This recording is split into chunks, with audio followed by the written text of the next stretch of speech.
Daniels podcast presented by Artisan Botanicals in Midwest City. Check out their line of natural medicine products, including Kratom, CBD, and Delta 8. If you're unfamiliar with these products or their health benefits, it's all about educating yourself, and they have a staff dedicated to helping you live a better life. So don't hesitate to ask any questions you may have. 405-458-9699. Plus, we're saving you 15% when you order online. Visit the website, abotanicalcompany.com. Use the discount code ColbyShow, COLBYSHOW, discount code ColbyShow to save 15% off your online order at Artisan Botanicals. Once again, abotanicalcompany.com. All right, it is Thursday. We are 2 weeks away from the NFL draft, so we have the mock draft coming up today. Real quick, want to let you guys know, draft night, 2 weeks from today, Aaron Davis and myself will be at Chalk Sports Bar in Chisholm Creek. We're going to do the entire live broadcast throughout the first round. I think we're going to start about 30 minutes before the draft starts, so 6:30 Central. That's going to be a ton of fun. And again, there are going to be giveaways. It's an incredible sports atmosphere. They have thousands of televisions. Obviously, that's an exaggeration, but I can't think of a better place from a viewing standpoint with that many screens, great food, and great atmosphere to watch the draft. So all of you draft nerds like myself, if you're looking for a place to get out of the house and go watch the NFL draft, make sure you join us at Chalk in Chisholm Creek. All right, mock draft time. All 32 picks made by people that cover each team. This is a ton of fun. I really appreciate everyone that helped me out with this thing. Brilliant sports media people that helped me out with this thing. So you guys are going to really enjoy this. And for everybody that helped me out, I really appreciate you guys. You guys are awesome. And let's get to it. Here is the mock draft. And the 2021 mock draft is officially underway with the first pick in the 2021 NFL draft. Joining us covering the Jacksonville Jaguars is Hayes Carlion with 1010 XL 92.5 FM covering the Jags. Hayes, this is probably the most no-brainer number one pick of all time, but as a formality, the Jacksonville Jaguars select who? We do still have to turn in a card, and we are prepared to do that. Ever since the Jets were stupid enough to start winning games late in the year, this city got amped about this pick, and so it's an easy choice. The Jacksonville Jaguars select Clemson quarterback Trevor Lawrence with the top pick. This is, again, it's the biggest no-brainer. What was the conversation during the season? Did anybody think Jacksonville was ultimately going to end up in this spot? No, I think everybody expected the Jets would go 0-16, and there was no confidence that the Jaguars would win, but the Jaguars won the opener. And so as the season played out and you realized that was a total fluke, the Jaguars upsetting the Colts in week one, then it became, well, of course, they're going to go 1-15 and still not get Trevor Lawrence because the Jets aren't going to win. And the Ravens beat the Jaguars 44-16 one Sunday at 1:00. And 3 hours later, the city was jubilant and elation because the Jets upset the Rams. And then the next week, obviously, the Jets won again, and the Jaguars locked it in before we even got to week 17. So since then, there has just been a massive amount of optimism in the city. I think everybody thought that they were going to be in the Zach Wilson, Justin Fields conversation. Mac Jones maybe, but who's a Jacksonville kid. But the fact that now it's been locked in, it's Trevor Lawrence. And again, it's why Urban Meyer's here to coach the Jaguars. So not only did the Jaguars get the rights to select Trevor Lawrence, they also have a head coach in Urban Meyer that is by far the biggest star they've ever hired. And he's here for one reason, to coach Trevor Lawrence. When you listen to any draft conversation, Trevor Lawrence's name is rarely even brought up. And I mentioned, the no-brainer pick. Even when Andrew Luck was selected, there was a lot of conversation about him compared to RG3, and you don't even get that with Trevor Lawrence and the rest of the quarterbacks in this group. It's almost as though, even though he's so far ahead of everybody else in this class, it kind of feels like he's already been almost written into Canton, right? Like, this is a can't-miss guy that it almost feels like if he doesn't get to the Hall of Fame, what happened? There's no question about it. I don't think you could have harder expectations to live up to entering the NFL than Trevor Lawrence will have. And it's a tall order because the team that he's going to has not been good at all other than 2017. And that was really because of a great defense that's no longer there. So environment plays such a big role with these quarterbacks in terms of if they're successful. I think it really helps Trevor that Urban Meyer is here. I do think he'll make a smooth transition to the NFL. And obviously they have a lot of other draft capital to build around Trevor with the 9 picks following the selection of Trevor at 1. So they have the 25th pick. They have 2 in the second round. They have a third round or 2 in the fourth round. So you hope the environment will be conducive to Trevor having success, but there's no doubt that everybody believes that Trevor Lawrence is going to be a quality starting quarterback immediately. And you'd like to think by year 2, year 3 is really elevated into that elite top 5 category in the NFL. So it's a lot to live up to. We'll catch up again for the 25th pick in this first round, but as we stand here now, what are some of the needs that you think might be addressed in that spot? Urban Meyer has really prioritized building up the defensive line. And he said, I want to be a top 8 unit this year, and then I want that to climb higher. So you don't build that up without investing premium draft capital in it. They've been very active in free agency, rebuilding that defensive front as they go to a 3-4 under new defensive coordinator Joe Cullen. But you don't build up an elite defensive line through free agency. You've got to do it through premium draft capital. And so I think at 25, if they see an interior defensive lineman there that they like, I think that's where they could go. But also they could certainly look at a playmaker for Trevor Lawrence as well. So those would be the two. There's a number, they're 1 in 15. So there's a number of positions they could attack at 25. But I would think if you're committed to building up the defensive front, you would get your quarterback at 1 and then help your defensive front at 25. Trevor Lawrence is the number 1 overall pick to the Jacksonville Jaguars. He is Hayes Carlion, 1010 XL, 92.5 FM, covering the Jags. Hayes, appreciate the time. Colby, thanks so much. Take care. The New York Jets are on the clock at number 2 overall in this NFL draft. Making the pick for the Jets from the Broadway Jets podcast is NYJ Matt. Matt, with the second pick in this draft, the Jets select who? Yeah, so we're going to take Zach Wilson. I don't think there's much of a surprise. A lot of people are saying the draft starts at 3. So with number 2 overall, we're going to go Zach Wilson, quarterback, BYU. Now, before I ask you about Zach Wilson, I'm just kind of curious. Thoughts on the Darnold trade and the return for Darnold? Yeah, I think Joe Douglas did a great job in the compensation they got back. A 6 this year, a 2 and 4 next year. A lot of people thought maybe a 3 could be a 5, 3 and a 5. So I think it was a good return. I know Jets Twitter kind of back and forth on what to do. A lot of people lean towards, moving off of Sam. There was an option to trade back for maybe multiple ones, but at the end of the day, Joe Douglas gets his guy, resets the rookie quarterback contract. So he's got to have faith in the new coach he brings in, Robert Saleh and Douglas moving forward. So I think it was a pretty good return for Darnold, and he was, in 3 years, a hard worker, and I hope he does big things in Carolina. Now, as far as Zach Wilson, how do you see him fitting in immediately? Is it a wait and play situation, or does he get the opportunity out of the gate?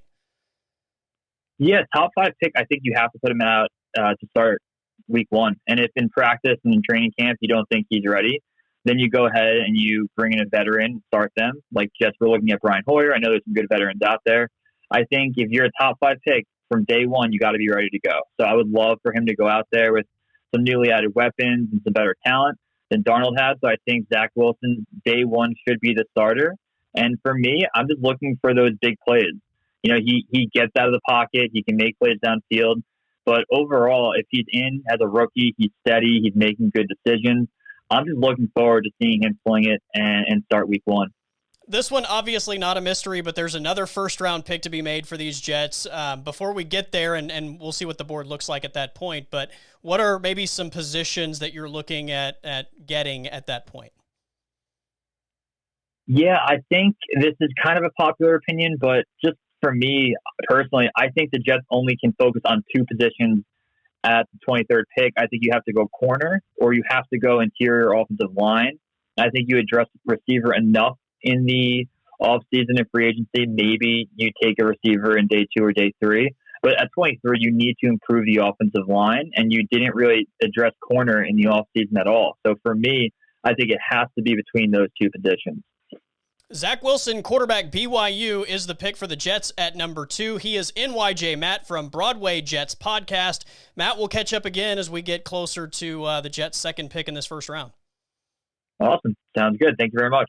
3, this is where it really happens. The San Francisco 49ers trade up to number 3. They are on the clock, making the pick with Blue Wire Podcast Network striking gold. He is Rob Louder. Rob, they move all the way up to number 3. What do the San Francisco 49ers do with this pick? Well, I don't even know what to call it at this point because it was so exhausting. But despite the Mac Jones, I don't even know what the word to use for it, but despite all the Mac Jones garbage, I never thought that could have been the pick. It just never felt like a guy that you could give up 3 first-round picks. Once you pick the player, you're giving up 3 first-round picks to get. So, am I making my pick right now? Is it time? Yeah, let's hear it. I'm assuming it's not Mac Jones then. No. I had to leave off with that because I felt like everybody and their mom was like, "Oh, it's Mac Jones," and it's all because these are the quarterbacks that Kyle Shanahan has had before. But I got to go with Justin Fields, Ohio State. There is a big part of me that wants to go Trey Lance because I have like a feeling in the back of my head that the 49ers really like Trey Lance. But to me, that's pretty risky. Maybe a risk that if I were in their position, I wouldn't be willing to take. So you got to go with the guy that just seems like the obvious pick there in Justin Fields.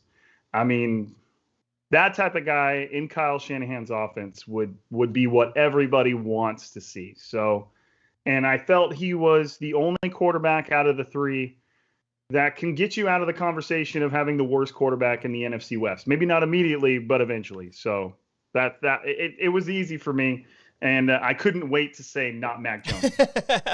This has been such an interesting conversation, and look, when you look at these 3 guys that are being talked about with Mac Jones, Justin Fields, and Trey Lance, 2 of these guys, it's really easy, I think, to just fall in love with the overall skill set, right? But we keep hearing Mac Jones attached to this number 3 pick, and I keep hearing it's because he's such a good fit for what Kyle Shanahan wants to do. What does that mean exactly? What does he have, I guess, that these other 2 guys don't that makes him so much better at number 3 for San Francisco than seemingly anybody else?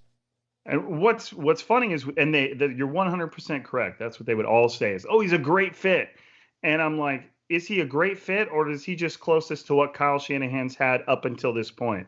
I mean, he kind of stumbled upon Kirk Cousins because RG3 started to fall apart, and he obviously was the one kind of behind that pick. So he got to have, and if you go back, Kyle Shanahan didn't even spend that much time with Kirk Cousins. For the amount of time he's connected with him, he hasn't even been with Kirk Cousins very much. And then he became the offensive coordinator for the Falcons, got Matt Ryan, spent some time with the Texans, worked with Matt Schaub. And I feel like the guys that Kyle Shanahan has worked with, including Jimmy Garoppolo, have become like everybody just thinks that's the guy that fits his offense. When in reality, a lot of what Kyle Shanahan's stuff is predicated off the run game. He wants a quarterback that can run his boot action, get out in space, make plays, and not to mention the fact that we all know, I mean, we saw when the 49ers got into the playoffs, a little bit had to do with Jimmy G, but they just wanted to run the ball all over everybody, and they had no problem doing it. And now all of a sudden you get to run the ball with a quarterback that can run like a 4-4. Or if you want to think about the other direction, Trey Lance, who might not run a 4-4, but he just runs over linebackers and DBs. And like, to me, it just seems like Kyle Shanahan is a lot sharper than I'm just going to go with this incredibly unathletic quarterback that just happens to throw well when they all can throw well. So I haven't been able to put it together, man. It just hasn't worked for me. The Justin Fields roller coaster ride from the end of the season where he played terrible in the Big Ten game to the semifinal game where all of a sudden he was like absolutely the next quarterback after Trevor Lawrence to the national championship game and then everything that has followed that is it's just such a wild ride. And I almost feel like we've reached this point where everybody in the NFL draft business is looking for reasons to pick Justin Fields apart rather than maybe evaluating him on the same scale as everybody else. It's true, and I can never quantify it. Like, I don't know where it's come from. I know there's dozens of reasons that people like to attribute to, including race. That comes up very often. We hear about it all the time. I don't know I don't want to assume that's everybody's motives. You don't want to assume the worst out of people, but it just seems like it happens every year. in a completely different sense, obviously not having to do with race. You had Josh Allen, and for the longest time, people thought he was going to be incredible. And then he did struggle a little bit in his last year in college, but it almost seems like people overthought it. And then after a couple of years, what do you know? Josh Allen is just obliterating teams, including the 49ers. And that's what I kept coming back to. I was like, how can Kyle Shanahan last season witness what Josh Allen almost single-handedly did to their defense? Like what, despite not having Nick Bosa, was like a top 5 defense, and Josh Allen obliterated him. And he's lost to Patrick Mahomes. He has to deal with Russell Wilson and Kyler Murray all the time, and I just could not see him going, I'm getting my ass kicked by all of these highly athletic guys. Let's go get Mac Jones. And to me, Justin Fields is everything Kyle Shanahan could want. And I keep seeing all of these statistics that kind of lend to how underrated Justin Fields is as a pocket passer. If you watch him play, there's times where you wish he'd run more, to be honest. Like, he loves to stand in the pocket and make a throw and look downfield, which is a great quality. But for a guy that athletic, you would almost wish he would ran more, because he's so dangerous. So I don't know what people are so disappointed about with him, but it just seems like one of those things where I could see it. I don't want to ramble on too much here. So much of these picks have to do with the team they fall to and the team they land with. And I feel like whoever the 49ers get is probably jumping into one of the better situations a rookie quarterback could fall into in a long, long time. And it seems like so often that determines how much success they have. So I hope it's Justin Fields, just for the sake of all those narratives to kind of fall apart when Kyle Shanahan gets a hold of him and we see what he can do with a guy like that. Yeah, good protection, good weapons around him, and a defense that's going to keep you in every game. It doesn't seem to me like whoever it is going to have a ton of urgency, but ultimately, whether it's Mac Jones or Justin Fields, is the plan to draft a quarterback and have that guy be the guy day one, or is it to maybe ease whoever it is into the situation? There's so many things that go into that. I think ideally the 49ers like Jimmy Garoppolo a lot. Obviously, he just hasn't been reliable. He hasn't been on the field. In an ideal world for them, they roll into the season with Jimmy Garoppolo, and there's so many different ways where it works out for the 49ers. Jimmy Garoppolo steps in, the 49ers win games, that rookie quarterback gets time to sit, and kind of that's your best case scenario. But even if Jimmy struggles, you have that rookie quarterback that everybody is dying to see. So they go that route. And I think that ideally the 49ers want to roll into the season with Jimmy and give that rookie time without the pressure of, hey, you're the guy, here's the keys, good luck.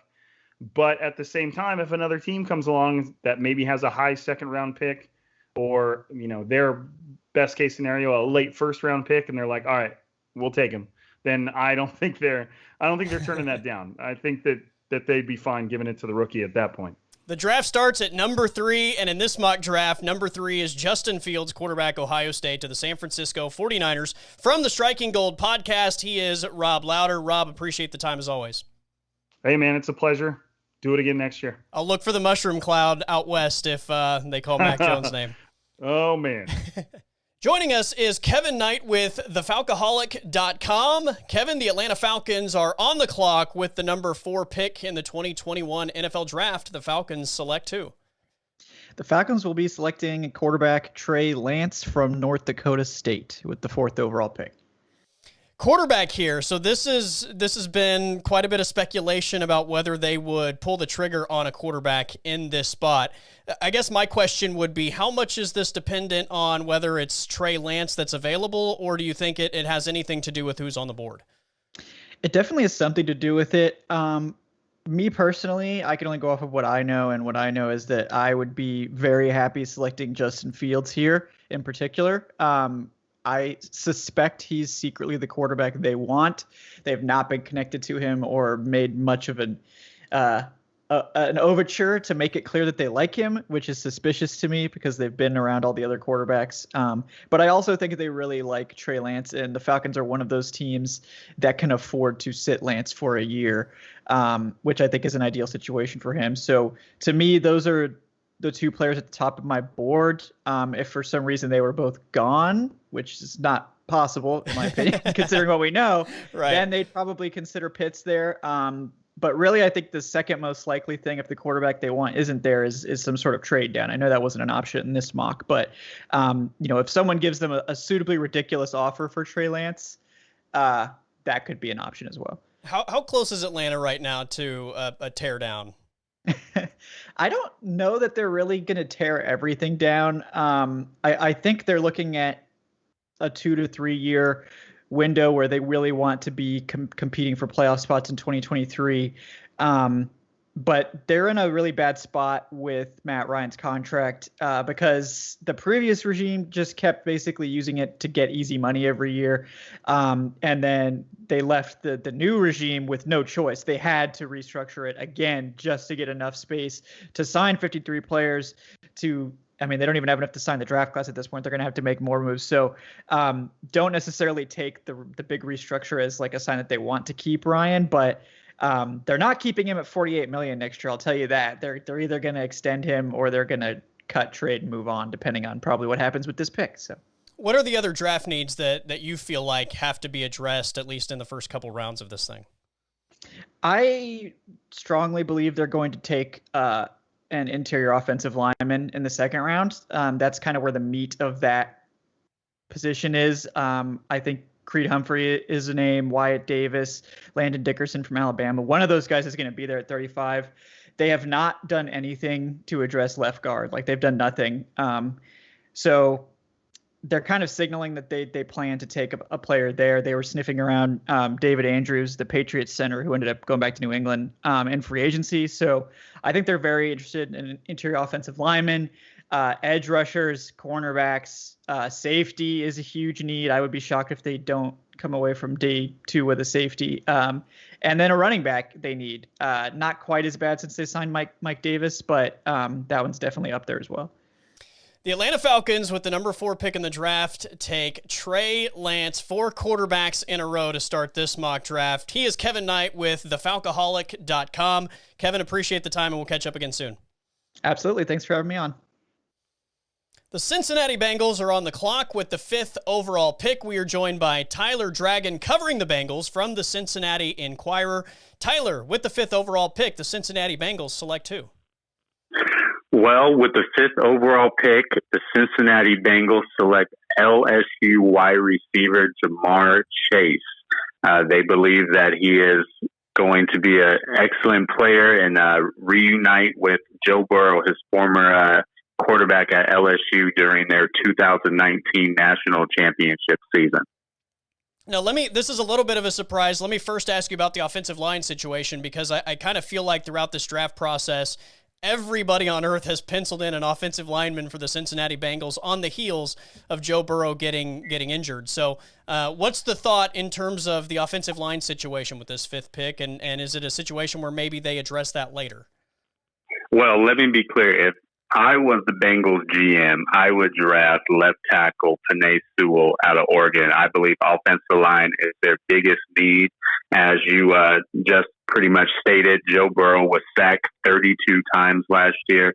At the time of his injury, he was one of the most sacked quarterbacks in all of the NFL. And he got injured on a play where his pocket collapsed on him, and his offensive line was really getting decimated, and he was under siege by the Washington football team's defensive line. So it was a play where the offensive line pretty much failed him and the pocket collapsed on him. I do think the Bengals will address their offensive line in later rounds. I believe round 2 and 3. The team has said that they think they can get a starting caliber offensive lineman, either tackle or guard, in the 2nd or 3rd round of the upcoming draft. So with all that being said, I do expect the Bengals to address their O-line in the draft, but not in round 1, based on what I'm hearing out of the organization and smoke signals that they are giving. I think they are targeting Jamar Chase out of LSU, and they do have a need at wide receiver. With the departure of A.J. Green, he signed with the Arizona Cardinals in free agency. So there is a need for another wide receiver. They do have Tyler Boyd and T. Higgins, but Zach Taylor likes to run an 11 personnel offense, and that is with 3 wide receivers on the field. So there's a hole right there on the outside, and they think that they can plug that hole in with Jamar Chase out of LSU. Let me ask you this: if they do go the pass catcher route, is Kyle Pitts in play here at all? Kyle Pitts is in play. There is speculation that he could go number 4 to Atlanta. However, I believe the Bengals, they're targeting Jamar Chase because of his chemistry with Joe Burrow. He was arguably the best wide receiver in college football during that 2019 national championship at LSU. He won the Fred Biletnikoff Award, and it was a unanimous All-American. He was Joe Burrow's number 1 target at LSU, so they believe that puts him over the top and the number 1 pass catcher on their board based on his chemistry with Joe Burrow.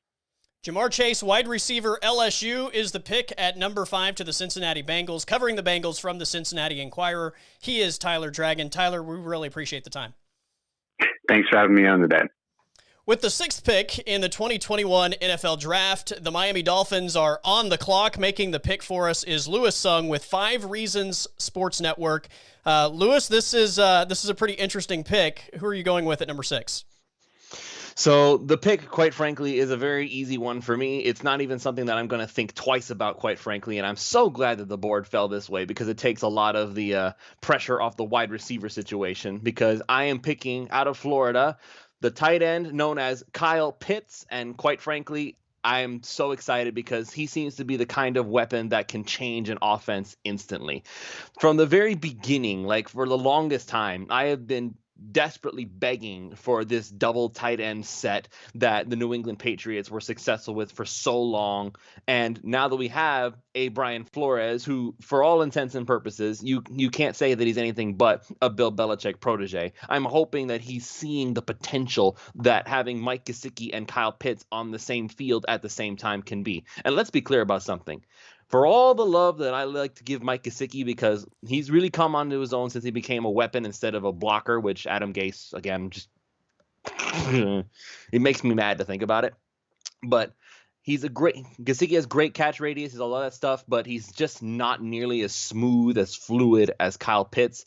So to have them on the same field together, just think of having another Darren Waller out there. And that's something, I don't even think that may be his ceiling. I think he could do more than that if he's given enough time to do so. So this is an easy pick for me.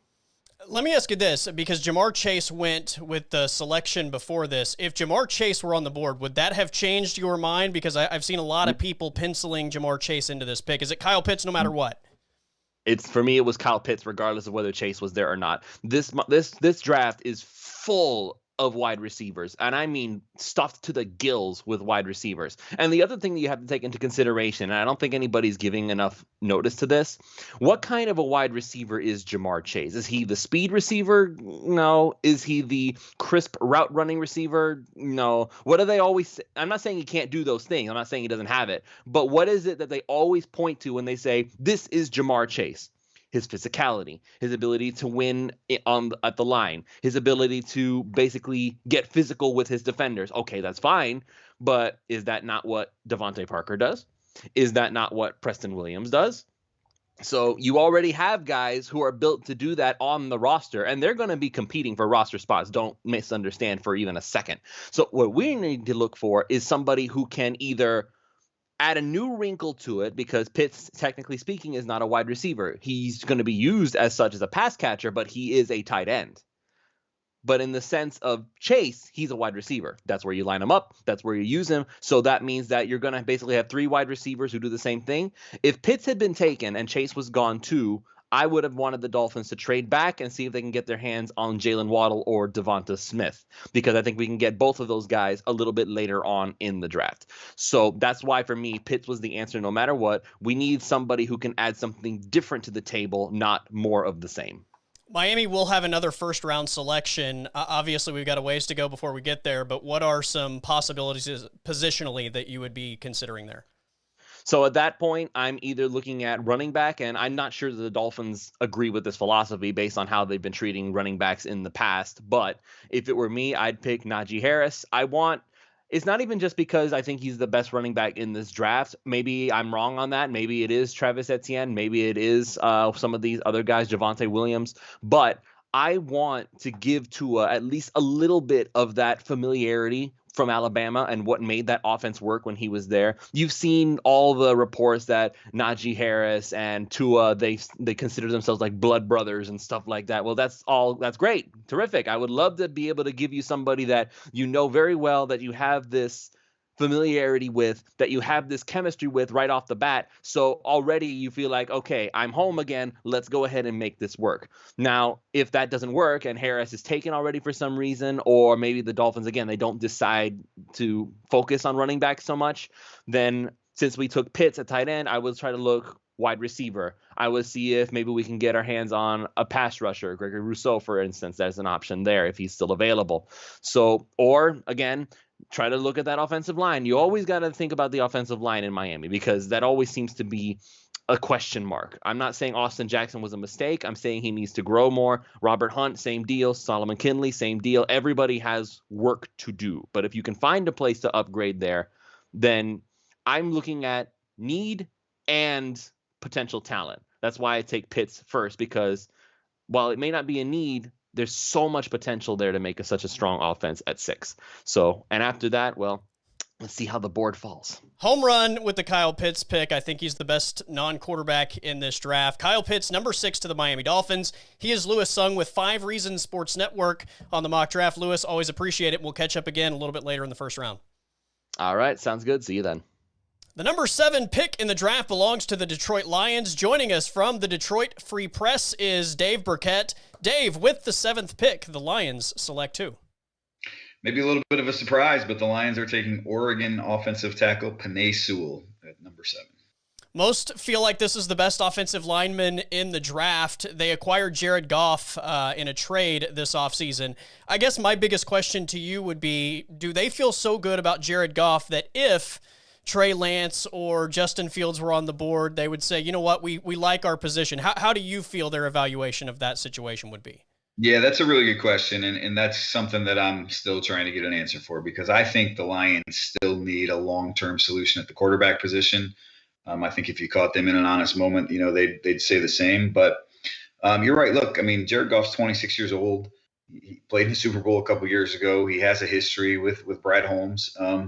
So they might feel comfortable rolling with him, at least for the short term, and seeing what he has there, what they have in him. And obviously neither Trey Lance nor Justin Fields was available in this mock draft. And I might have, gone that direction had they been there. But I think the one thing that the Lions have going for them at the quarterback position, if they do decide to take a quarterback, is that they don't need that guy to play right away. So a guy like Trey Lance, if you think he's going to be a guy at quarterback, right, if you really like what he can be, you don't need him right away. So you can take him and you can have a good developmental plan for him and let him sit the bench in the 2021 season. This, to me, is maybe the most fascinating pick of the entire top 10, because I feel like every mock draft I look at has a different name penciled in. Sometimes it's Micah Parsons, or maybe it's a cornerback, or as you took the offensive lineman. Is this just a team that probably needs to take best player available if they don't do something like that?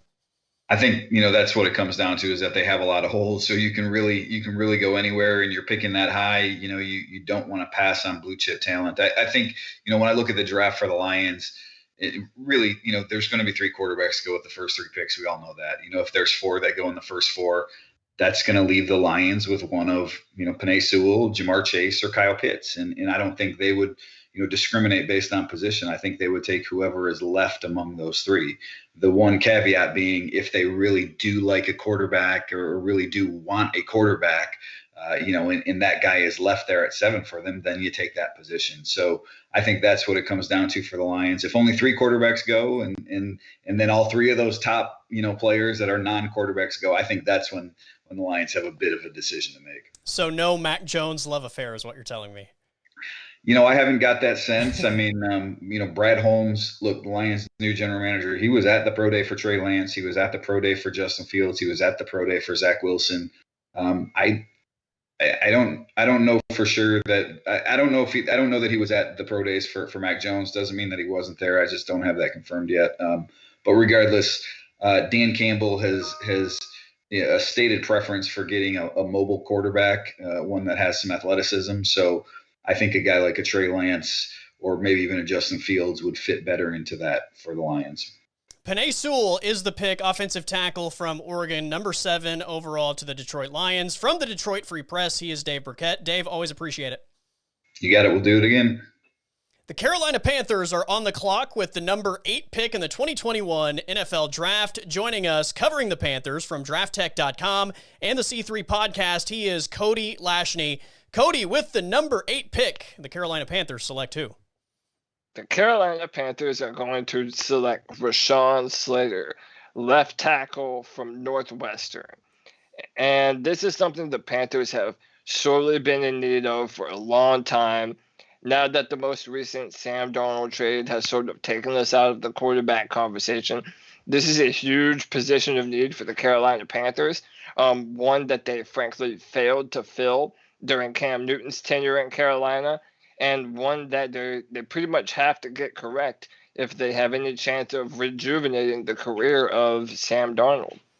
Let me ask you this, because we've all penciled in a quarterback for this draft pick until that trade was made. Yeah. Are they so sold on Sam Darnold that if, for instance, Trey Lance and Justin Fields were available here, that they would for sure stay away from the quarterback, or do you think that's still a possibility? I wish I could tell you for sure. Scott Fitterer in his press conference said that you can never have too many good quarterbacks. And that they're not opposed to taking a quarterback if one's available.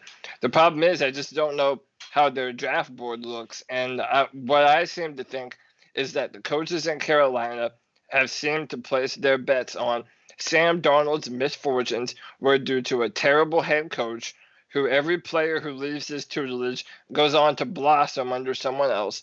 A lack of high-quality receiving weapons, save for Robbie Anderson, who he gets to reunite with here in Carolina, and a terrible offensive line that had Sam Darnold pressured 537 times over the course of 3 years. The Panthers have better weapons. They have a better coaching staff. Now, in order to really distance themselves from the Jets, they have to upgrade that offensive line and give Sam time to dump off to Christian McCaffrey, read the opposing defense, and make better decisions than what he was with the Jets. How significant an upgrade is Sam Darnold from what they had last year? Significant. Listen, on our podcast for over a year, I have just never been a believer in Teddy Bridgewater. It's nothing against the man. He has a great success story. But the man is allergic to throwing the football down the field. And it's a real problem. It limits your offense when you're only able to affect certain areas of the football field. The Panthers had one of the worst red zone offenses in the NFL because when the field shortened up and they were able to clamp down on all the underneath stuff and having no Christian McCaffrey most of the year, it rendered our offense pretty much inept. So the physical upgrades from Darnold to Bridgewater are just, or vice versa rather, are just tremendous. And the Panthers are banking that Joe Brady, who saw Joe Burrow elevate his success to a first-round pick, that Joe Brady's offense can hopefully do something similar to Sam, who honestly has comparable physical traits to a Joe Burrow. Rashawn Slater, offensive tackle from Northwestern, is the pick as the Panthers acquire Sam Darnold, so they get him some protection with the number 8 overall selection. He is Cody Lashney, covering the Panthers for DraftTech.com and the C3 podcast. Cody, appreciate it. Thanks, Colby. The number 9 pick in the NFL draft belongs to the Denver Broncos. Joining me from MileHighReport.com is Joe Rouse. Joe, with the 9th pick, the Denver Broncos do what? The Denver Broncos select Patrick Surtain, the second out of Alabama.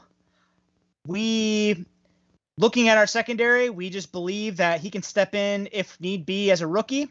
And down the road, we see him as a very high ceiling, very high floor player. We love him, love the character, think he can be an eraser at the next level.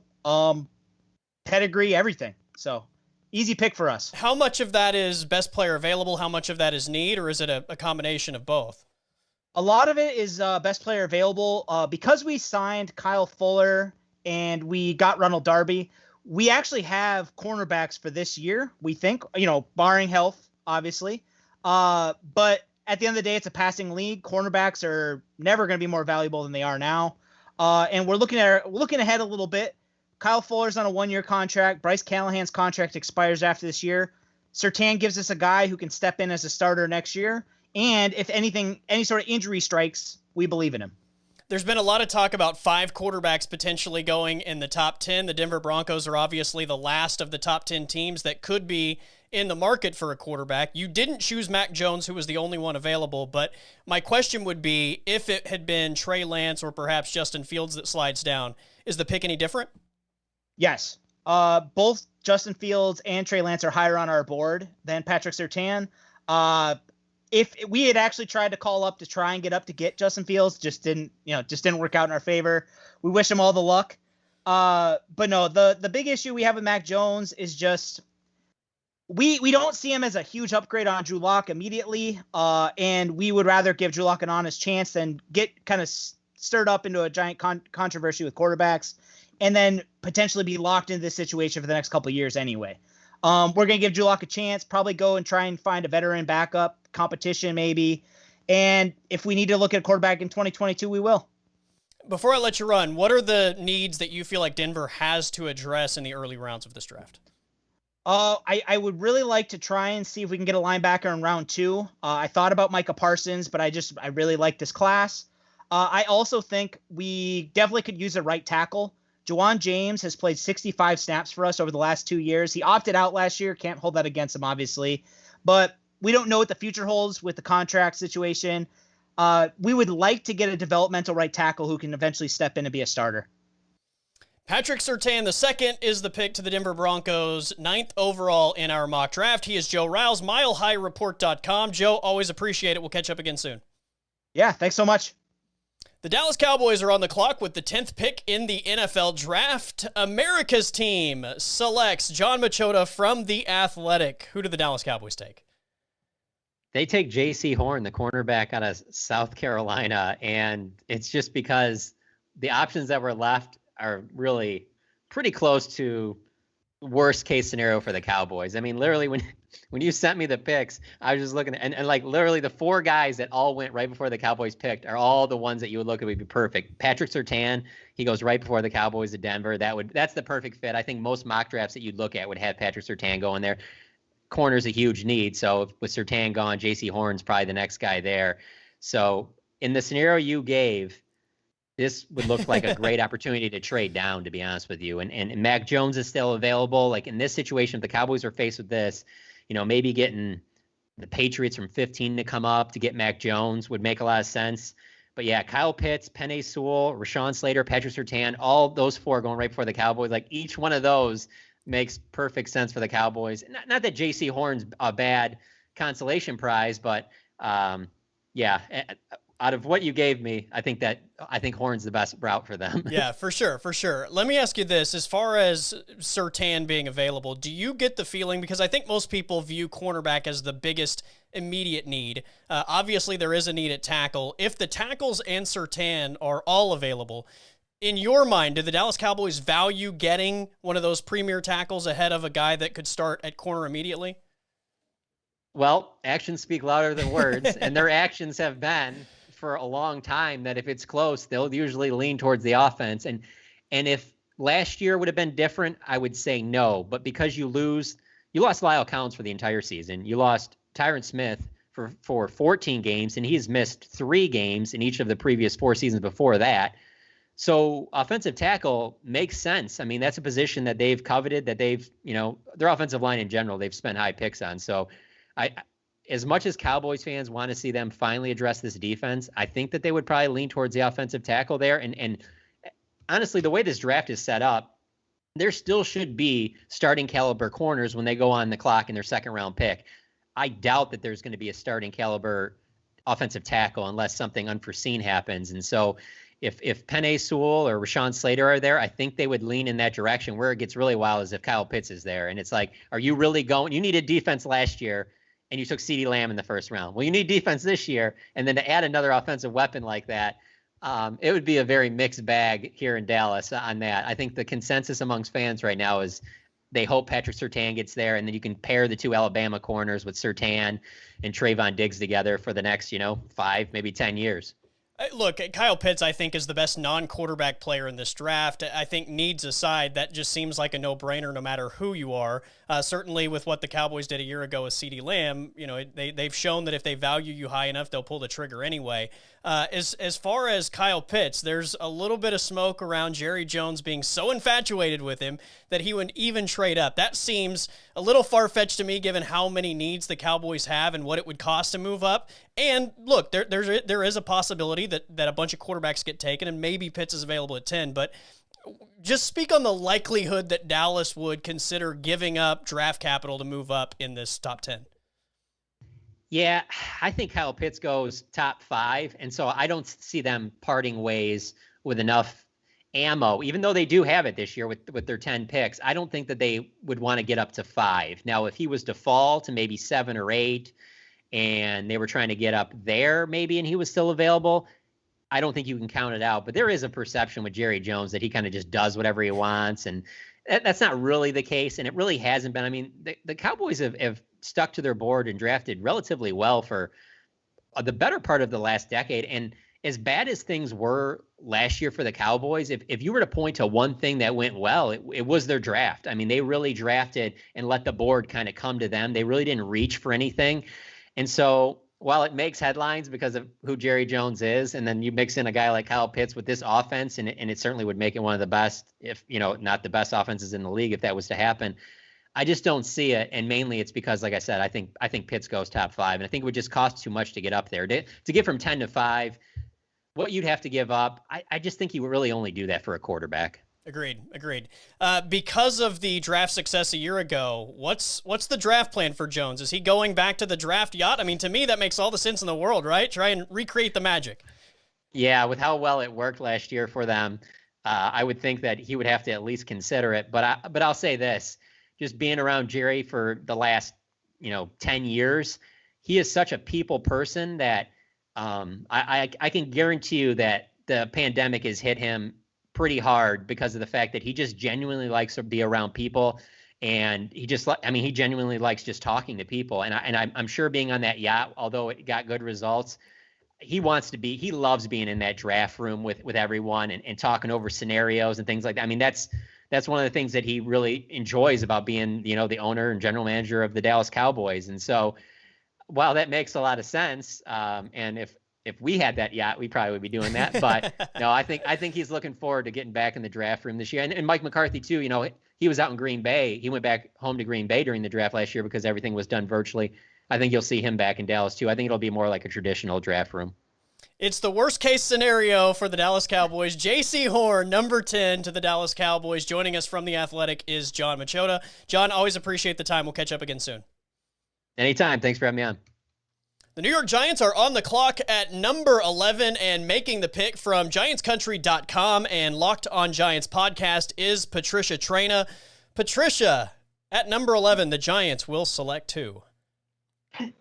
Well, the two guys that I really wanted at number 11, they are gone. That would be Kyle Pitts and Rashawn Slater. So I'm going to go with the original plan, and that is receiver Jalen Waddle out of Alabama.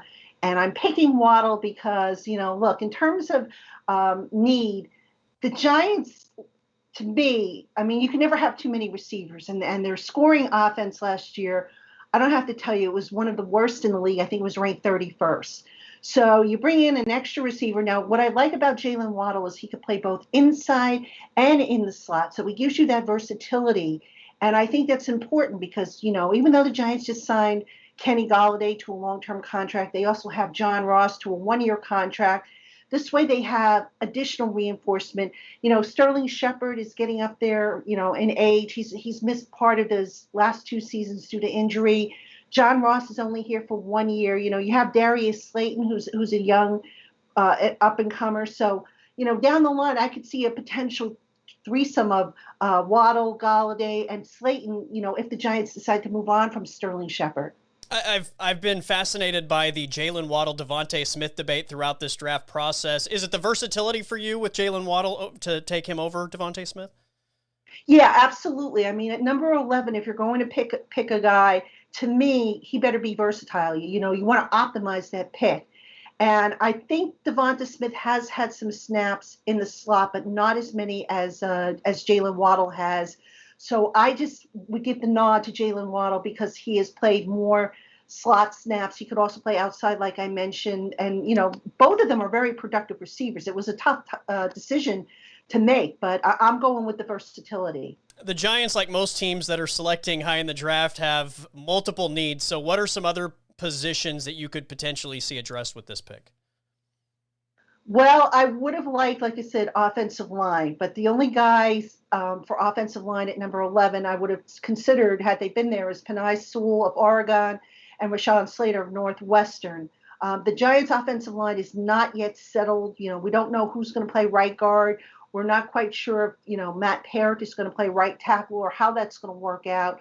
So I think that unit is unsettled. The other position I would have considered is edge rusher. The Giants haven't drafted an edge rusher in day 1 or day 2 of the draft since 2010 when they took Jason Pierre-Paul. That's a long stretch of time. They've tried to plug edge rusher up through a series of, you know, day 3 picks, you know, and it hasn't worked to date. Now, Lorenzo Carter is the closest they've come, but Lorenzo Carter, he's coming off an Achilles injury and he's in the final year of his rookie deal. So to me, I think edge rusher would be the other priority. I would emphasize if, you know, all those receivers were not available at 11. Jalen Waddle, wide receiver, Alabama, is the number 11 pick to the New York Giants from GiantsCountry.com and Locked on Giants podcast. She is Patricia Traina. Patricia, always appreciate it. Thank you. The Philadelphia Eagles are on the clock at number 12. They trade down out of the number 6 pick. Joining us from the Farzy Show, you can find it on YouTube. You can find it on Twitter. Mark Farzetta covering the Philadelphia Eagles. Farzy, what do the Eagles do at number 12? Well, they are going to take a wide receiver, which I know a lot of Eagles fans will be excited about because even a top 12 wide receiver in this type of draft is what we like to call here in Philadelphia Howie Roseman proof. You can't mess it up like he did last year with Jalen Reagor and also with Justin Jefferson passing on that pick to take Jalen Reagor. So I think he tries to right the ship this time around with Devontae Smith. I think it'll be a perfect fit for this Eagles offense because this Eagles offense needs some sure hands like Devontae Smith, and they also need somebody that can come in here with some speed, also Devontae Smith. And when he won the Heisman Trophy, I thought that was a stamp of approval from Eagles fans to say, Howie, you can't mess this one up. If he's there, you got to get him. Originally, you thought you'd be able to get him right there at number 6. Turns out he's probably going to fall to that number 12 spot and be available for the Eagles to take at the number 12 overall pick in the 2021 NFL Draft. And I can't think of a more perfect person to fit the Eagles board than Devontae Smith at that spot. This is exactly who I thought they were going to take at 6, and the fact that they moved down to 12 just basically said that they loved any of those pass catchers at 12, regardless of which one fell, right? Yeah, absolutely. No doubt about it. I think one of the things they have to look at right now from a outsider's perspective is the fact that they didn't get a guy last year in Jalen Reagor that was a burner. They got a guy last year that was hurt a lot of last year. And they also took Jalen Hurts, of course, in the second round, who is right now their starting quarterback. I say right now because he's not a franchise quarterback, at least not yet. I hope that he can be because no one wants to believe that the franchise quarterback is not already on the roster. But I think that's the case right now in Philadelphia. So if Howie Roseman and Jeffrey Lurie, the guys calling the shots, making the decisions here in Philadelphia, if they want to make last year's second-round pick of Jalen Hurts look good, they should surround him with talent. If not, and they mortgage the future essentially by disrupting the apple cart and upsetting Carson Wentz, which just led to the demise of that whole attempt to build him as a franchise quarterback. If they did that for a guy that was only going to be a backup for this team at best and have no shot at being a legitimate franchise quarterback, man, they're going to have even more egg on their face than allowing their team to fall apart in the 3 years since they won that Super Bowl against New England. You say surround him with weapons like Devontae Smith. I asked the question, and look, I covered him at Oklahoma. Can Devontae Smith take advantage of Jalen Hurts? That's a question that needs to be answered. And I think the only way to find that is to go ahead and draft Devontae Smith. Go ahead and do it, Howie. So when I look at this offense right now, I see Dallas Goedert still going to be here. Zach Ertz probably not going to be here, but you also have Miles Sanders, and I think you also have Jalen Reagor, who I think is a legit NFL wide receiver and will be a playmaker in this league. Put another wide receiver out there for Jalen Hurts, allow him to make some plays with his legs, let those speed guys get open downfield. And then I think this Eagles offense will have a lot of flash that it's been missing really over the last 3 seasons. The Heisman Trophy winner, Devontae Smith, wide receiver, Alabama, goes number 12 to the Philadelphia Eagles. He is Mark Farzetta from The Farzy Show. You can find it on YouTube. You can find it on his Twitter, at Mark Farzetta. Farzy, always appreciate it, man. Colby, always a pleasure, brother. Take it easy.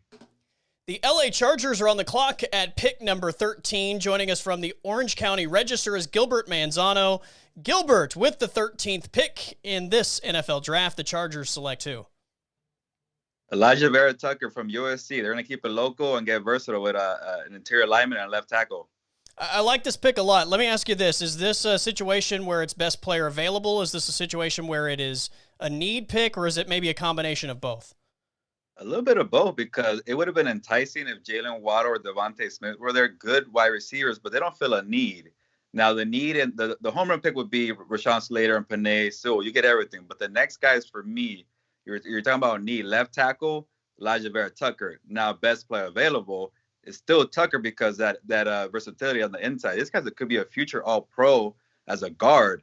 But you still get that upside at left tackle. And I know the Chargers need a left tackle, but who knows? We don't know about these needs. Needs change all the time.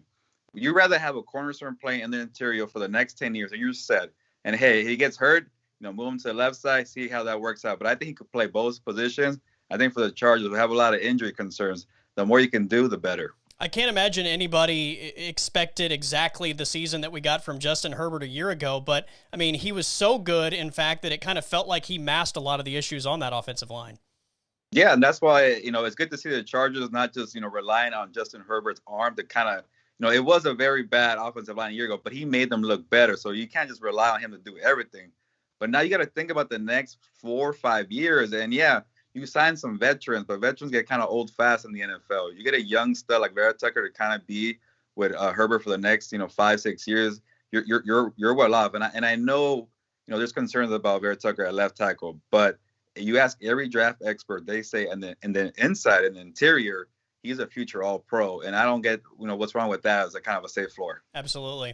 If you're going just strictly based off of needs, what are some of the other possibilities here at 13? Yeah, when I was looking at the mock draft, I was thinking for the Chargers' sake, if J.C. Horn is there, you might want to take him because they need a cornerback. After Casey Hayward got let go and released, they haven't replaced him. There's still a hole there on the opposite side of Michael Davis on the outside. But the good thing about this draft, there's a lot of good cornerbacks in the second and third round you could get. Maybe an Asante Samuel from Florida State if he's still hanging around in the second round for the Chargers. But I think Vera Tucker is going to be a good fit for them if they do go that route. But they got to get a cornerback sometime in the next couple rounds coming up for the Chargers. Elijah Vera Tucker, offensive lineman, USC, is the pick to the LA Chargers at 13. From the Orange County Register, he is Gilbert Manzano. Gilbert, always appreciate it, my friend. Thank you for having me on. The number 14 pick in the draft is the Minnesota Vikings. Dustin Baker from VikingsTerritory.com makes the selection. So with the 14th pick, the Minnesota Vikings, we are going to select Micah Parsons from Penn State. It's not necessarily a dire roster need, but one of the current linebackers, Anthony Barr, is scheduled to be a free agent next offseason, and this team is built upon defense, especially with the defense first head coach.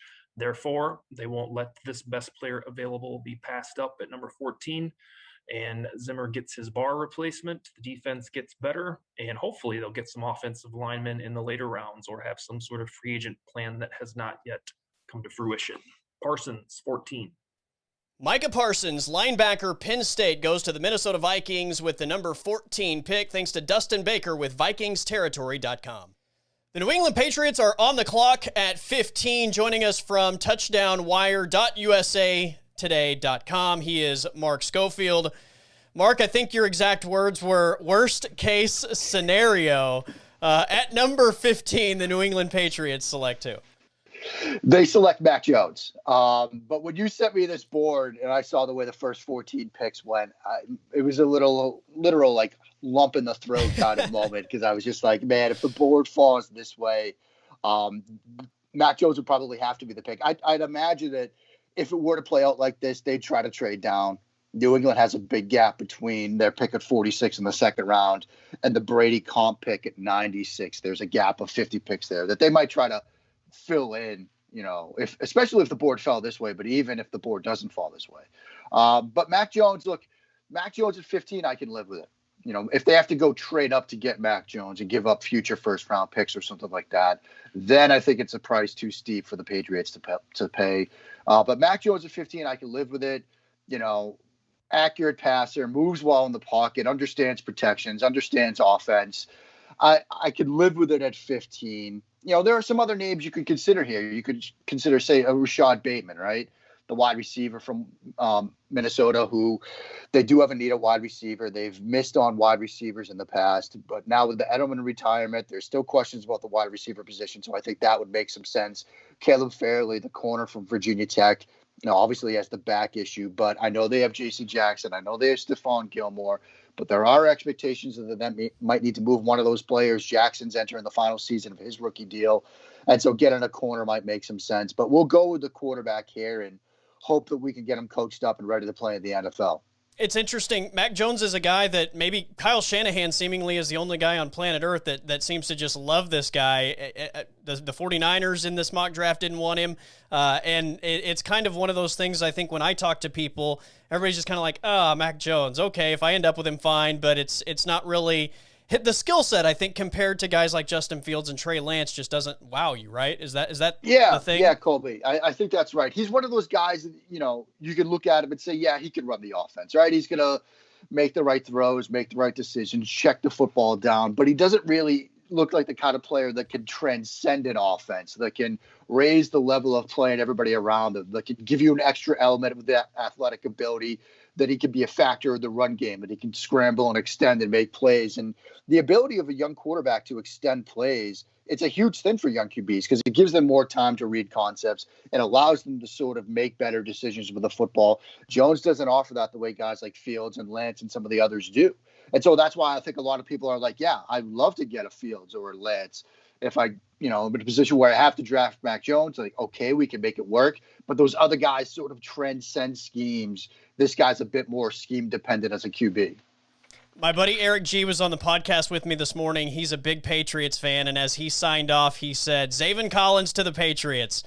So I have to bring that up. Zaven Collins, what do you think? Yeah, I love Zaven Collins. He's such a fantastic sort of linebacker for the modern game, and I gave a lot of thought to him here. He reminds me a lot of Jamie Collins, who obviously spent some time in New England. Big, athletic, huge frame, tough to throw over, tough to throw around. One of those guys that can impact both the run game and the pass game. What was interesting was studying him both against, seeing him against a team like BYU, where they're, Oklahoma State was the game I was thinking of, where they throw the ball a ton. Then he's going up against Navy with the flex bone triple option. He's handling those really well. It wouldn't surprise me at all if Belichick really loves this kid, and he might be an option for them at 15. And if that's the way they go, I could see it. Again, those comparisons to Jamie Collins make me think it would be a possibility. Mark, always great info, my friend. Appreciate your time, and we'll catch up again soon. Thanks so much, Colby. Have a great time doing this, my friend. From the Arizona Republic, Bob McManaman makes the number 16 pick for the Arizona Cardinals. At 16, it looks like the Cardinals do have to take Greg Newsome at cornerback, with the top two corners off the board, the top three wide receivers off the board.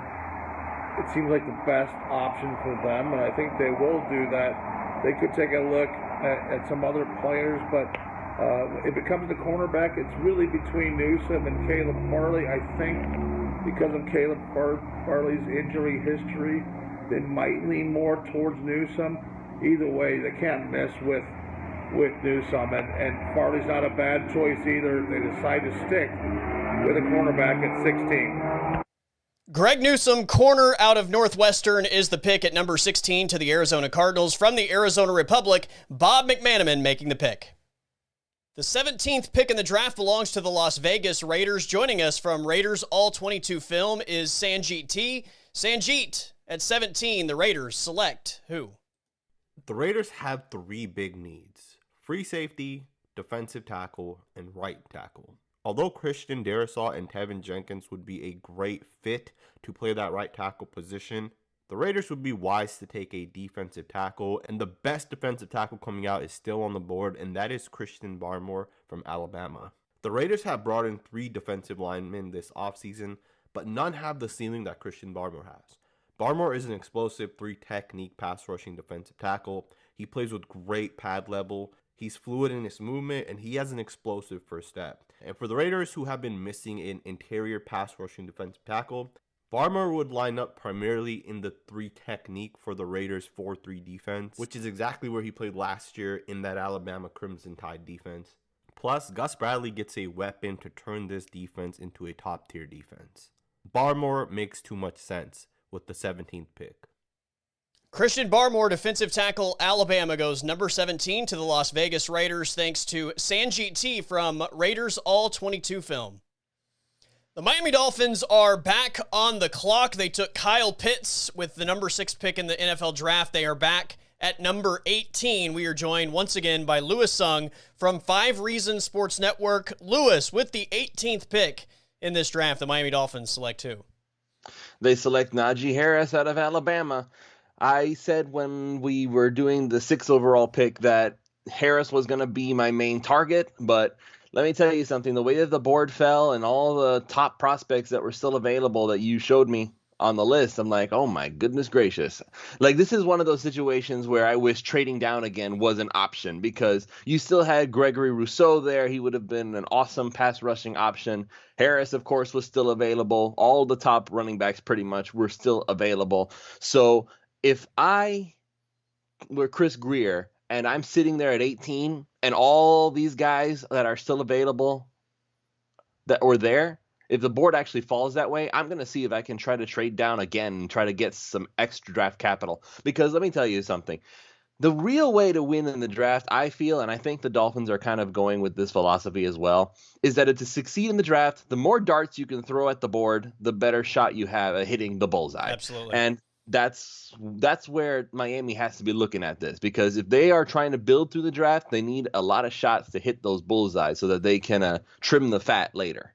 The thing about taking a running back in the first round is you almost can't afford to miss with one of those darts, right? I mean, it's a position that's been devalued so much, and every year we see these guys come out of nowhere in the 4th and 5th and maybe even 6th rounds and have success. So when you take one of those guys like a Najee Harris in round 1, he's got to hit. He does have to hit, but you know what? This isn't the end of the world if he doesn't, because again, we've already gotten our superstar player in Kyle Pitts in the first round. That's the luxury of what Chris Greer has basically done over these past couple of seasons, is that Miami has had 2, even 3 shots in the first round to find that superstar guy. Now, last year's first round, Austin Jackson, Tua, Noah Igbenogany. We're still waiting to see the results on those. Hopefully it works out in the end. They develop, because those guys were like very top end projects. They weren't finished products. So they're looking to see if they can develop into the potential that they had.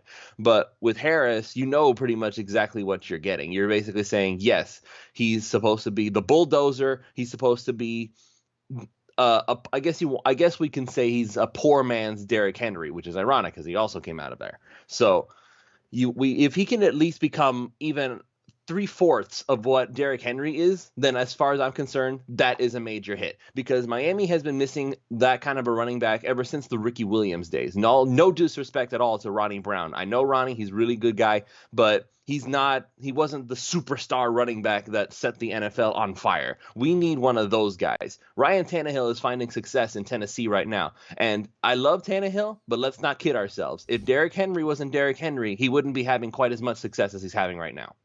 Well, it's weapons for Tua, Kyle Pitts at 6, Najee Harris at 18 to the Miami Dolphins. He is Lewis Sung with 5 Reasons Sports Network joining us. Lewis, once again, always appreciate you. All right. Thank you, Colby. Nice to be here. The 19th pick in the draft belongs to the Washington football team. Making the selection from the Washington Times is Matthew Paris. Matthew, who does Washington select at number 19? Washington selects tackle Christian Darrisaw from Virginia Tech. Is this a best player available situation for Washington, a need situation, combination of both? How do you view what they're going to do here? Yeah, it's a bit of both. In terms of pure need, I think linebacker is a bit of a bigger need for them. But, they traded away Trent Williams last year during the draft. They have Cornelius Lucas at left tackle, who's a solid veteran, but he's entering the last year of his contract. This is clearly a move for the future. They don't really have their left tackle of the future. And, Washington doesn't have their quarterback of the future either. But, you got to get that left tackle in place for whenever they do get that guy. So, I think Darrisaw's a guy who can slot in right away. He's a bit of a late bloomer, but played really well at Virginia Tech. I think it makes a lot of sense for them. I was happy that he was still on the board. Yeah, obviously in this situation, all 5 of the first-round quarterbacks were gone by the time Washington selected. Do you think that Washington is a player to potentially move up and get one of those guys in the draft? I don't really see it. I mean, Ron Rivera, it would just go against really everything that Ron Rivera has kind of said. He says he wants to take his time, doesn't want to give up major assets, because then if you trade up, then you're kind of taking away from everyone else. And they brought in Ryan Fitzpatrick. Now, Fitzpatrick would be a great guy to mentor a young QB, but I don't really see it as an option just because of more so of the price it would take to move up in the draft. Christian Darrisaw, offensive tackle, Virginia Tech, is the pick to the Washington football team at number 19, not number 9, 19. From the Washington Times, he is Matthew Paris. Matthew, appreciate the time. Hey, thank you. The Chicago Bears are on the clock with the 20th pick in the first round. Making the pick for us is Lauren Cox, PFF analyst and host of Locked On Bears podcast. Lauren, with the 20th pick, the Bears do what? I was really hoping to be able to land Christian Darrisaw from Virginia Tech. He was falling. I thought he would be there at 20. Instead, I go with the other Virginia Tech option and feel pretty good about it. Cornerback Caleb Farley. A great option to kind of step into the secondary and give me some long-term answer there to replace another Virginia Tech cornerback, Kyle Fuller. Hokies the theme of this pick. You mentioned Caleb Farley. It's interesting to me, about 3 weeks ago, I mean, some people were making the argument he's the best corner in this class. Obviously, the back issues have had some impact. What is the worry there for you? I feel like hasn't become a worse football player all of a sudden, right? I mean, even though we haven't really seen a lot of even football from him at all, he was so good in 2019 that I feel like I'm still getting one of the top cornerback prospects in this draft class. And yes, the back injury is a concern, and and us on the outside, we don't really know a lot of the details, but it was a non-football type situation here. So I'm not too concerned long term. These kind of things happen, and I'm happy to take advantage of every other team being a little more scared than I am. This has become known as the quarterback draft. 5 potential first-rounders. The Bears are a team that needs it, but at pick 20, probably going to be left outside unless they trade up. What's the likelihood, in your opinion, that they at least try to make a move? I think they'll have those conversations, but I don't know how far those conversations are going to get. They were ready to give multiple draft picks and starters to go get somebody like Russell Wilson, but if it's the same price tag for a rookie and not even the top rookie or the second rookie, or maybe we're talking the 4th or 5th rookie, all of a sudden I find myself much less inclined to want to go that much risk for a player that's a lot more risky than potentially a veteran that they could have gotten a trade. So they'll have that conversation, but I think the 49ers set that price tag a little bit too high for Chicago to jump all the way up from 20. As far as this pick, what are some other positions that you could potentially see them addressing here? Yeah, offensive line was where I really wanted to go. And I know I had options there, but I really wanted to get somebody that I felt like was a potential difference maker, or someone that's a little bit harder to find, or a little bit more rare. And I feel like, Farley has some of those rare traits, whereas I can find offensive linemen in the 2nd and 3rd round that won't be as good, but can still get me by. Whereas I think if I wait on defensive back, I'm not going to be able to find anything quite as potentially special as Farley. So, I consider offensive line. I consider safety, but, I feel like I can wait a little bit there too. Not a strong class at the top. Even wide receiver, if there's a playmaker that I feel like can really make that difference, that's probably where I would have gone if Farley hadn't been on the board, just to add something to help Andy Dalton and prepare myself in case I can't get a long-term deal done with Allen Robinson, and eventually that deal might have to move on too. So it's all about the long-term future, with also getting some guys that can maybe help a little bit in the short term too. Caleb Farley, cornerback, Virginia Tech, is the pick to the Chicago Bears at number 20. PFF analyst and host of Locked On Bears podcast, Lauren Cox, we appreciate your time. Hey, anytime. Thanks for having me. The Indianapolis Colts are on the clock at pick number 21 in this mock draft. Joining us from Bring the Juice Colts podcast is Cody Felger. Cody, what do the Colts do with pick 21 in this draft? Yeah, we were talking off air. It's funny. Like, we were like, man, this is kind of a worst case scenario in certain ways. So, I mean, I think if I could, like we said, I'd probably trade out. But in this scenario, they're staying at 21. So with the 21st pick, I have the Indianapolis Colts selecting Kwity Paye, edge rusher from Michigan. Now, I still like Kwity Paye here because, I mean, he's got everything the Colts are looking for. I mean, 6'4", nearly 280 pounds. I mean, this guy is a physical freak. The Colts, I would argue, and I think a lot of people you would ask around the Colts media world would say pass rusher is the biggest need on defense. Some people would even say it's a bigger need than left tackle, which, the Colts don't have a left tackle with Costanzo retiring and stuff. So, the Colts obviously went out last offseason. They addressed the defensive interior with trading for DeForest Buckner. I think it makes a lot of sense to, especially with what the Colts have done or not done in free agency, to go get your guy there at 21. And I think, looking at this draft, from what I've seen, I'm not an expert by any means in terms of draft, but from what I've heard from a lot of people, especially at edge rusher, it's like there's a couple guys there near the top, and then it kind of falls off a little bit into kind of, the second tier, I guess. And I have Kwity Paye kind of in that first tier still. So I really like this selection a lot. I think it'll, the Colts have invested a lot of draft capital into their defensive line. With Kamoko Toure, Ben Banigou the last couple of years in round 2. I think with Kwity Paye, he's a lot more of a refined prospect. So you feel like he could go in and he could start from day one, especially without re-signing Justin Houston up to this point. I think it's kind of a need, whether it's a must in the first 2 rounds especially. But I think with the depth also at offensive tackle in this draft, it makes a lot of sense for me for the Colts to just address undoubtedly their biggest need on defense right away there with Kwity Paye at 21. How fascinating is this draft when you consider Kwity Paye as the number 1 edge guy on a lot of boards? For him to be available at 21, I mean, that just, in most drafts, you would never even consider that to be possible. No, you wouldn't. And so, it's a little bit surprising. It's like, we were talking about, man, his biggest crime is he's not Chase Young, right? He's not going top 5. Yeah, it is very interesting that he is considered by a lot of people number 1 pass rusher. And I think that is the Colts' biggest need, like I said. So it's weird because there's going to be a lot of run on, obviously, quarterback. Do you think there may be, 4 that go in the top 10, which is absolutely crazy to me. It's kind of similar to that 2018 draft where all those quarterbacks went within those top 10 picks. I could see that kind of happening again. And there's some other guys maybe you could throw in there too that might go that aren't necessarily needs for the Colts per se. Like, there's some wide receivers, there's some other positions of need, like even offensive tackle. There's going to be some guys that are going pretty early there, or will go before the Colts, I should say. So, yeah, I think, ultimately it comes down to who, but I feel like it's a very good shot, more than people are realizing, that the number 1 edge rusher could fall all the way down to 21. And I think if he does, man, the Colts would be wise, very wise to jump on that. If they don't go edge rush, and you even mentioned the offensive tackles as a need, what are some other positions that you think might be addressed, if not in the first round, early in this draft for the Colts? Yeah, I think corner is certainly a position that the Colts could look to upgrade. I mean, they brought back Xavier Rhodes on a 1-year deal.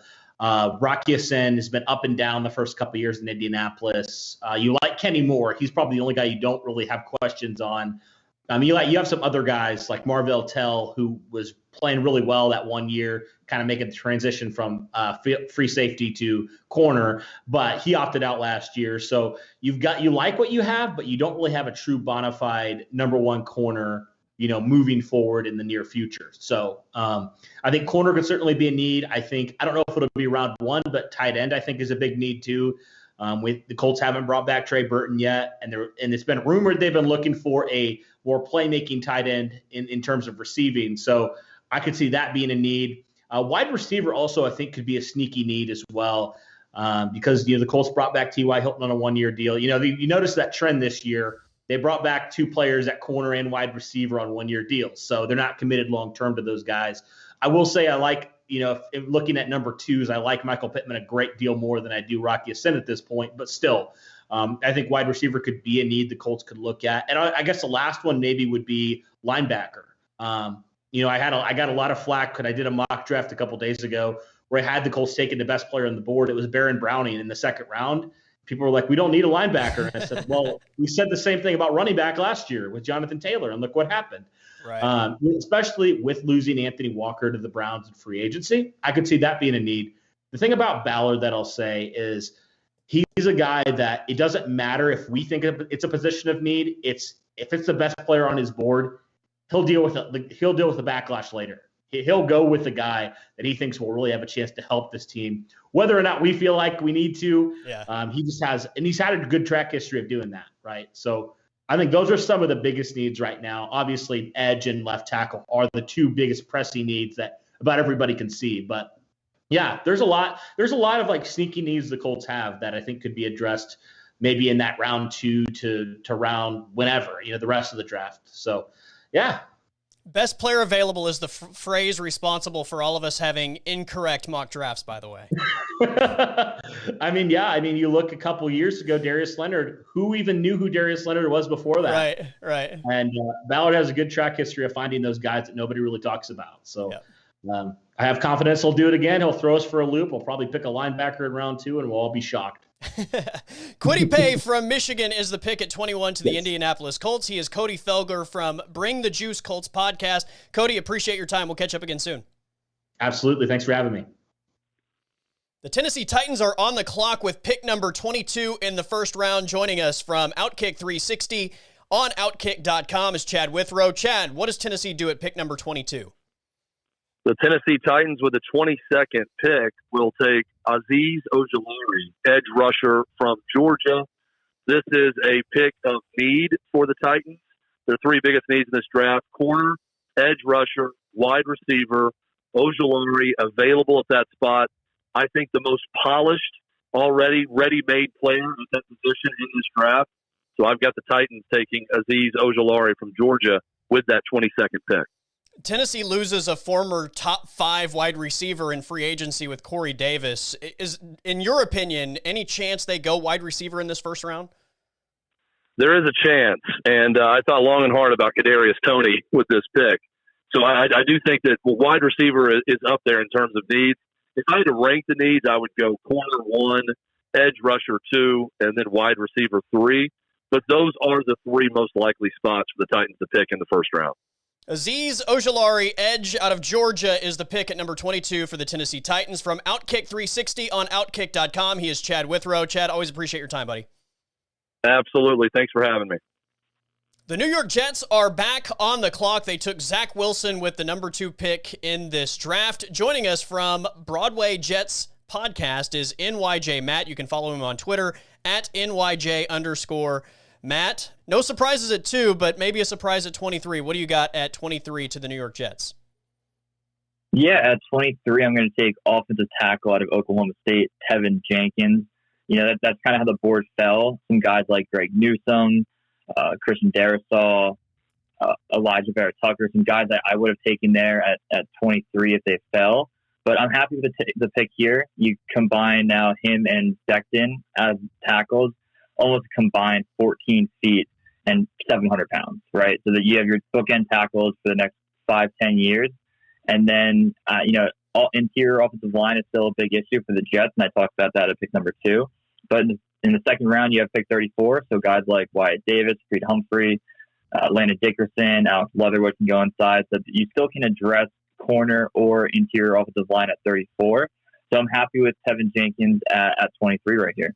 How beneficial is it as far as Tevin Jenkins already playing on the right side and then immediately being plugged into the right side? Does that make a difference versus some of the other left tackles that you would be forced to move over there? Yeah, it's helpful because sometimes when you ask a guy to move from left tackle to right, down the road, it impacts their salary if they want a new contract. It impacts what they're comfortable with. But at the end of the day, you're an NFL player. If a coach asks you to make a move, I think you should feel comfortable doing it. But I agree, it does help that he's already playing in that right side. And now Zach Wilson has 2 monsters at tackles to really build around. And he didn't have to start day 1. George Fant, previous captain at right tackle with the Jets on his final year of his deal. So I'm happy with Fant there if they want to start him. And Tevin Jenkins can learn for a couple weeks. But when you're a first-round pick, you want them right out there. So Fant's salary can be cut I know they can get a little bit back. He already has some type of bonus that hit earlier in the offseason. But overall, I'm happy with the pick. I might have wanted a corner or AVT if he fell, but in this pick, I'm comfortable with it. I've seen a lot of mock drafts go corner and even edge rush in this position for the Jets.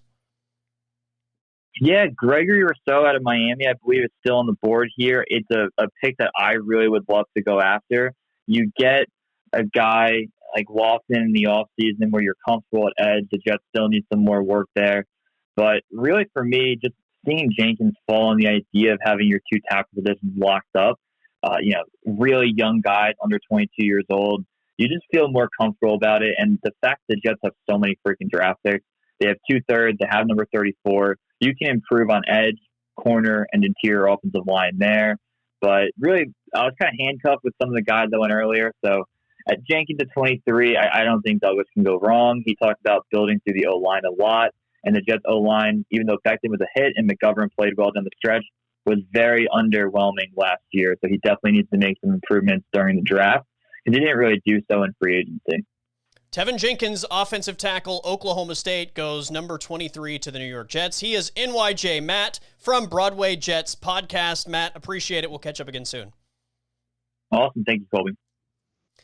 The Pittsburgh Steelers are on the clock at number 24. Making the pick is Tommy Jagai with StillCurtain.com, part of the Fansided Network. Tommy, with the 24th overall selection, the Steelers select who? I've got the Steelers going with Notre Dame linebacker Jeremiah Owusu-Koramoah, JOK. JOK is the selection. I think this is a really interesting pick, and I think he's a really interesting prospect. And the biggest question is, how is he going to be used at the next level? Yeah, so a lot of people out there are pointing to Steelers taking offense in the first round, and I get that. They need it. The Steelers, though, also lost Bud Dupree, Vince Williams, Mike Hilton this offseason, Steven Nelson as well. They value defense. And so if you look, counting the trade for Minkah Fitzpatrick, the Steelers have taken defense in 8 straight years now in the first round. And so I think JOK fits exactly what they're looking for here. Now, he's not tailor-made to fit next to Devin Bush. He's a little bit on the smaller side. But I don't think the Steelers would use him, pigeonhole him into that role either. I think they could use him sort of a hybrid safety, linebacker, and nickel and dime. And so I think that he would make a lot of sense with this pick. He checks pretty much every box they look for in terms of he's an underclassman, he's an athlete. They obviously love Notre Dame. That's one of their schools, and they drafted Chase Claypool from Notre Dame last year in the second round. And so I think he makes a lot of sense, and I can see him being the best player available on the board at pick 24 if he's still there. The Steelers are interesting because when I look at mock drafts, I feel like it's somebody different in every mock draft I see. I've seen running backs, I've seen tackles, I've seen Trayvon Merrick, the safety, if he's available. It kind of seems like there are a lot of different ways that this could potentially go. Yeah, it definitely does. The way that this board was laid out, Najee Harris is already off the board, and so that's a potential option in the first round. But then again, if we look at draft trends, the Steelers have only taken one first-round running back in the last 31 years. And so while everybody is pointing to that, it's not something that general manager Kevin Colbert typically does. And so the Steelers really don't value the position as much as everybody is mocking it. Not that that's not an option. So Harris and ETN are both options with the 24th pick because Tomlin and Colbert were there at the pro days, and they've clearly shown interest. As far as Trayvon Murray goes, he's an option as well. That seems like a bit of a luxury pick to me. They still have Terrell Edmonds under contract. They'll probably give him the 5th-year option here. He's coming off of his best season last year, and so I think he would be one of the best players available at that spot, but that seems a little bit more of a luxury pick to me. Jeremiah Owusu-Koramoah, JOK, the linebacker out of Notre Dame, goes number 24 to the Pittsburgh Steelers. He is Tommy Jagai with StillCurtain.com, part of the Fansided Network. Tommy, appreciate the time, my friend. I appreciate it. Thank you. The Jacksonville Jaguars are back on the clock with pick number 25. The first time wasn't a mystery. A little bit more mystery with this one. What will they do at pick 25? We are once again joined by Hayes Carlion, 1010 XL and 92.5 FM, covering the Jags. Hayes, again, no mystery with the first pick. What are we going to do here at 25? This one's a little different, Colby. It's I got to be honest. We were hoping Barmore might be there, but obviously we've had plenty of time to rally the troops with him going 17th to the Raiders. So that we don't see an interior defensive lineman we love. The edge market has also just been recently kind of picked. We're looking at receiver. You know, we see a gap now, pretty big gap. I think it's been 13 picks since the last receiver was selected. So we're now starting to see some pretty good value here. At 25, the Jacksonville Jaguars select Florida receiver Kadarius Toney. Kadarius Toney, obviously a dynamic playmaker. Trevor Lawrence is going to need weapons, and I think stylistically he brings something that they don't really have on the roster, correct? And that's the big point of the pick, Colby. I totally agree. You look at what Trevor Lawrence has to work with right now. DJ Chark, who's a good downfield threat, big receiver, physical, coming into his own. He's been to a Pro Bowl. You've got Laviska Shenault, who's very physical after the catch. And then they signed Marvin Jones, who's a very savvy veteran receiver. Kadarius Toney, I think, brings in another element. He ran a 4.37 at his pro day. That's obviously much faster than what I thought he would run, having watched every Gator game here in Jacksonville. So I think you now see how electric he is on tape. You see that 40 time, and even if he's more of a 4.44 guy, something like that, we know these pro day times are a little elevated than what we've seen, but that answered a lot of questions about his home run ability. We know what he can do after the catch, so we feel like, you know, that would be an excellent way to go for the Jaguars in terms of having four kind of different receivers for Trevor Lawrence to work with, and, you know, it's the way the league is going. Obviously, a lot of holes for this team that need to be filled. Plenty of draft capital to take care of some of those holes. What in the early stages of this, whether it's the 25th pick or you get into the second round, what are the positions that you think just have to be addressed? They've got to get a pass-catching tight end. Now, there wasn't really one here that we felt like, you know, would be the play. Fairmouth, the Penn State tight end, is certainly somebody that I think the Jaguars will be very interested in the second round, either at 33 or 45. And I do think that the defensive front and the edge will be addressed. I think if for Urban Meyer to say, you know, we expect that to be in the top 8th of the league, or top 8 in the league right out of the gate, you've got to build that through premium, you know, draft capital. And so, again, it didn't really line up. Would have loved to have seen Barmore there. But I think with where they were at 25, going ahead and getting a playmaker is the best option. And I didn't think Toney would be there. I thought he'd go somewhere between 18 and 19, particularly with Devonta Smith coming off at I believe 12 or 13, somewhere in there. So, you know, it just made the most sense. But I think moving forward, you'll see certainly interior defensive line, pass catching tight end is big priorities for the Jaguars as the draft continues. He gets to stay in state. Trevor Lawrence has a weapon, so it sounds like a positive first round for Urban Meyer in year number 1. Once again, Hayes Carlion making the pick for the Jacksonville Jaguars at 25. It's Kadarius Toney out of Florida. Hayes, always appreciate it. We'll catch up again soon. Colby, thank you so much. Have a great night. The Cleveland Browns are on the clock at pick number 26. Joining us from 92.3 The Fan and the Hurry Up podcast is Mac Robinson. Mac, before you make the pick, I just have to let you know I am in the middle of Browns country. I'm not in Ohio. I am in Oklahoma. Baker Mayfield could probably run for governor in this state and win in a landslide. Baker Mayfield is so beloved in this state that I'm pretty convinced at this point that the Browns are probably the favorite team in the state of Oklahoma. So this is almost like a home state pick, if you will, for the Cleveland Browns. But with the number 26 pick, the Cleveland Browns select 2. The Cleveland Browns are going to be selecting wide receiver Rashad Bateman out of Minnesota, giving Baker Mayfield yet another target on the outside. Rashad Bateman, first of all, big fan of his game, but this might be the biggest surprise of a pick to this point in the draft for me, because I think we all look at Cleveland, understanding how good the offense was, understanding there's a lot of holes defensively. Why did you go offense instead of defense here?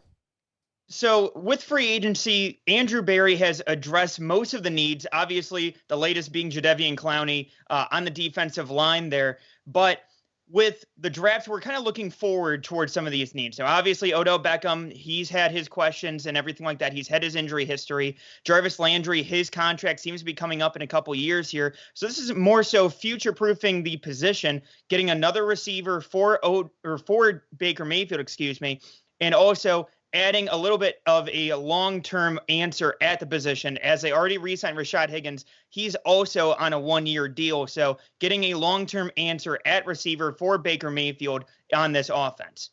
Tell me about the draft needs if they don't go receiver. What do they need to address in the early rounds of this draft? One being a cornerback opposite of Denzel Ward is one of the top needs, I would say. I looked at the cornerbacks that were there, and, I didn't feel like the value was quite there for the cornerbacks. Obviously, I was hoping for maybe a Greg Newsome to fall a little bit further down. Fingers crossed that if J.C. Horn was anywhere near, I'd be jumping all over that. But at the same time, cornerback is a massive need. I'd still add another edge rusher, even though they just landed Clowney as well, and they signed Takk McKinley. And also, too, don't underestimate the interior defensive line, because Sheldon Richardson, he's on a one-year deal. Andrew Billings coming back, one-year deal, as well as Malik Jackson, also on a one-year deal. So need to add a little bit more of a future-proofing that position when it comes to the defensive line as well. I've seen some mock drafts, multiple mock drafts, I should say, that go linebacker for the Browns in this position. I don't know if do you feel like there's a pick or a linebacker that is valuable enough to take in the first, or is that something you feel like can be addressed later? I think that it can be addressed a little bit later, but if there are a couple of guys, I look at Zaven Collins as one. I look at Jeremiah Owusu-Koramoah as somebody else who, obviously, I was a little upset that I'm going to have to play him twice a year, him getting taken by Pittsburgh. But both of those guys I look at as players who are interesting. I also took a look at Jamin Davis out of Kentucky. Somebody who's very athletic. He can play the middle of the field, but with the Cleveland Browns, it seems like Joe Woods is going to be aiming for more of that dime defense where you're going to have three safeties and three corners on the field at all times pretty much. So linebacker's not as big of a need, especially after they added Anthony Walker, but there are a couple of guys who I would consider at 26. Another weapon for Baker Mayfield. I'm pretty sure I just heard the state cheer in the background. So Rashad Bateman, wide receiver, Minnesota, goes 26 to the Cleveland Browns. From 92.3, The Fan and the Hurry Up Podcast, he is Mac Robinson. Max, we'll touch base again soon. Really appreciate your time. Thanks for having me.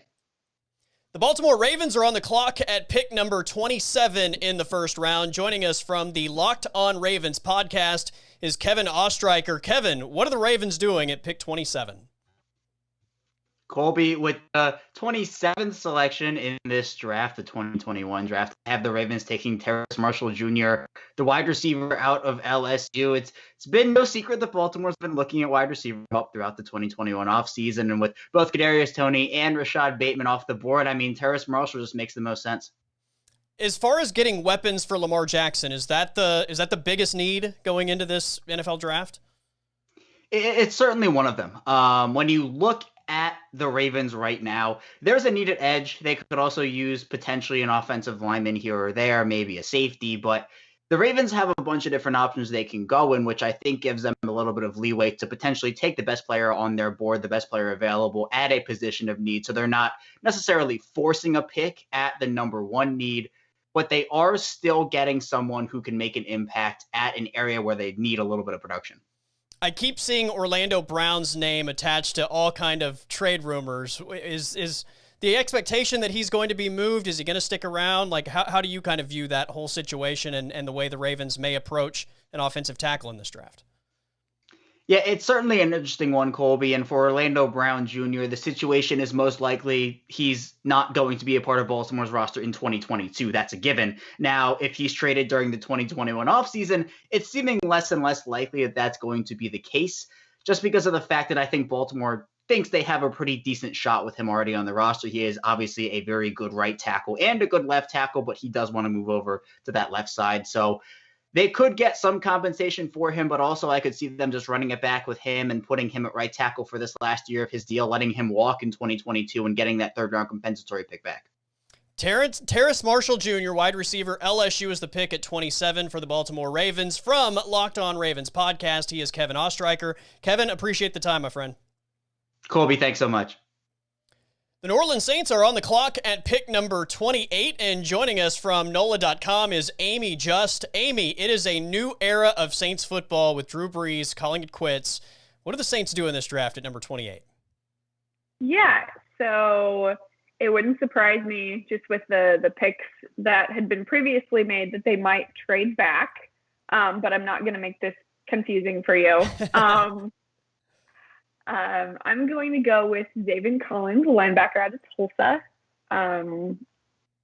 just because the biggest need that the Saints have is corner, but a lot of the cornerbacks that they're high on have already been taken because other people are high on them as well. So another need for them is a pass rushing linebacker, and I think Zaven Collins could fit the bill for them there. It always seems to me every year in the 20s, you have these good teams that obviously don't have as many needs, but there are always great players like Zaven Collins that fall to the 20s, and a team like the Saints getting a player that could play immediately like that to me just seems like such a steal. Exactly, and playing next to Demario Davis too. Yeah, that's dangerous. That's a potentially dangerous duo for sure. Is obviously they're not getting a quarterback at number 28, or at least one of the 5 first-round quarterbacks in this draft. But is that something that they would like to attack in some way, maybe in the later rounds of this draft? I could foresee them doing something like that, just because the two main quarterbacks that they have on the roster in Jameis Winston and Taysom Hill are both on. They both have 1 year left on their deals. Jameis was re-signed to a 1-year deal this offseason, and Taysom was signed to a 2-year deal last year. So this is a contract year for both of them. So it would make sense for them to draft somebody that they like in the later rounds. You mentioned corner maybe being the biggest need. Are there any other big needs potentially that you could see being addressed with the 28 pick? They went with an offensive lineman last year. I don't think they'll do that again, but they could, just depending on how it shakes out. They don't have the depth that they do that they did last year, and they still went with Cesar Ruiz out of Michigan there last year.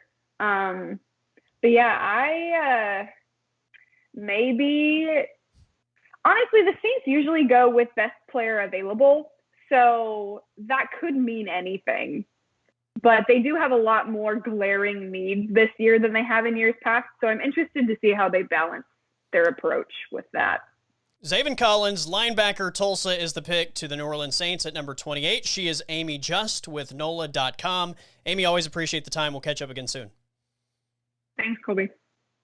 The Green Bay Packers have the 29th pick in this NFL draft. Making the pick from WBAY Sports is Bailey Burmaster. Bailey, with the 29th pick, what will Green Bay do? The Packers will pick center Creed Humphrey from Oklahoma. This is a timely pick considering what happened in free agency, correct?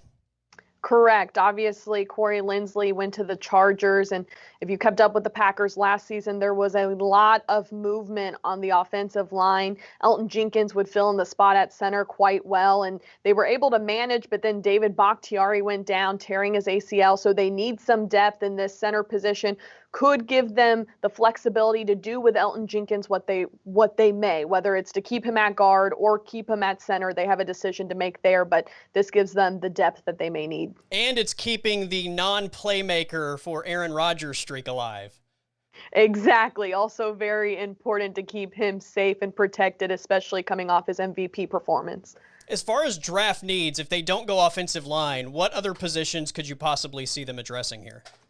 Yeah, I think they're going to look for a dynamic corner, someone who can fill in on those dime and nickel packages a lot. J.C. Horn is someone I could see them eyeing up. If he falls that far, I don't think that will be the case, but looking for a talented corner like that, maybe Eric Stokes is somewhere else you could see them going. And, you know, I think they need some linebackers, but I think they'll look in the later rounds for that need. Well, it's not a playmaker for Aaron Rodgers, but it's also not another quarterback, which I think might be the only thing that would upset him more.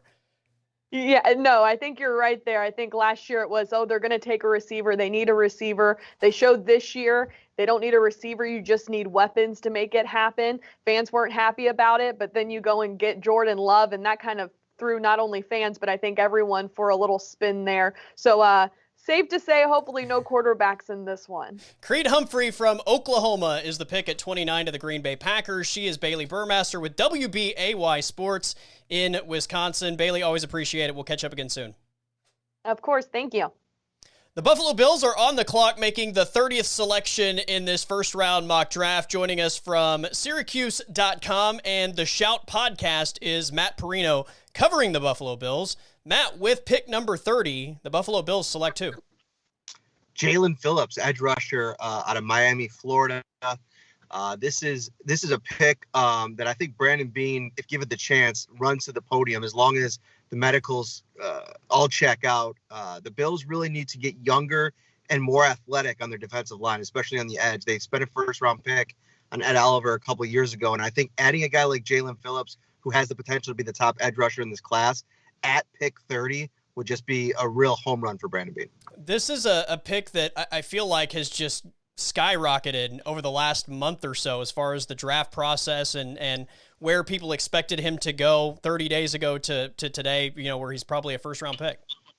Yeah, I actually did a mock draft that's coming out either later today or tomorrow that had the Bills trading up for Phillips because, listen, when you have a need like this and you have a chance to get a guy the potential caliber that he can be. I mean, a couple years ago when they picked that Oliver, they could have taken Brian Burns, who's ended up being a real difference maker on the edge. And I think this might be a chance to find that player. I know they really like AJ Epinesa, and he showed some flashes in the second half last season, but I think that what you get in Phillips is a difference maker in terms of how he's able to win, the dimensions to his game. AJ Epinesa is a power rusher. He's really not going to bend crazy around the edge. And I think that Jalen Phillips could be that. And I think that could be a huge win. Obviously, cornerback is another area where I think Bills fans are really hoping that the team addresses with that pick 30. But the problem there is all the top guys could be gone by there. I mean, if you're talking about Asante Samuel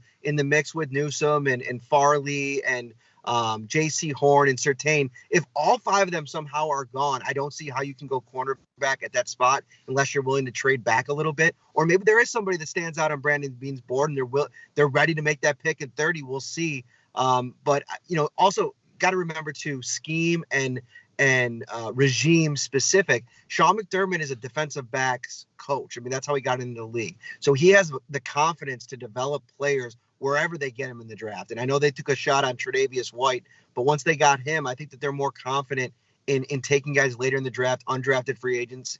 Levi Wallace has been so good. So I really like the edge rusher value if you get it there with Phillips. It's always fascinating to me, these teams that are picking at the end of the first round. Obviously, they're really good and they're very, very close. AFC Championship for the Bills last year. But it's fascinating to me to see these teams get in this position. And do you go for maybe that one hole that you're missing? Or most of the time, you're in a situation where it's a luxury pick and you can just go get the best guy out there. And sometimes that turns into a massive home run. Definitely. And a couple of home runs, luxury picks out there as well. It's crazy to think about because Stephon Diggs, Cole Beasley, Gabriel Davis had a great year last year. They add Emmanuel Sanders. This is a wide receiver heavy offense. I know a lot of fans are kind of banging the tight end drum.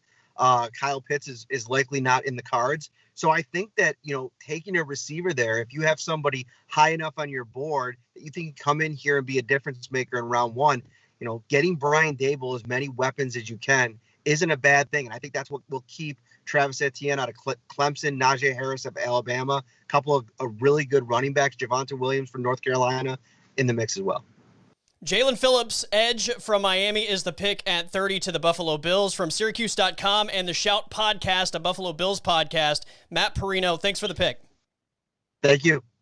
The Kansas City Chiefs are on the clock at pick number 31 in this first round. From Sports Radio 810 and ArrowheadReport.com, he is Joshua Briscoe. What do the Chiefs do at number 31 here? The way the board fell, I'm taking Jason Owe, the edge from Penn State, with this pick. I'm sure that you and lots of other people have lots of questions about why this isn't a tackle, but I have answers, and they're not that satisfactory. Yeah, that's. I think that's what everybody is penciling in their mock draft for Kansas City at 31 when you consider the two tackles being let go this offseason. Is this just a matter of you feel like good tackle value later in the draft, or the guys that you really valued were already gone?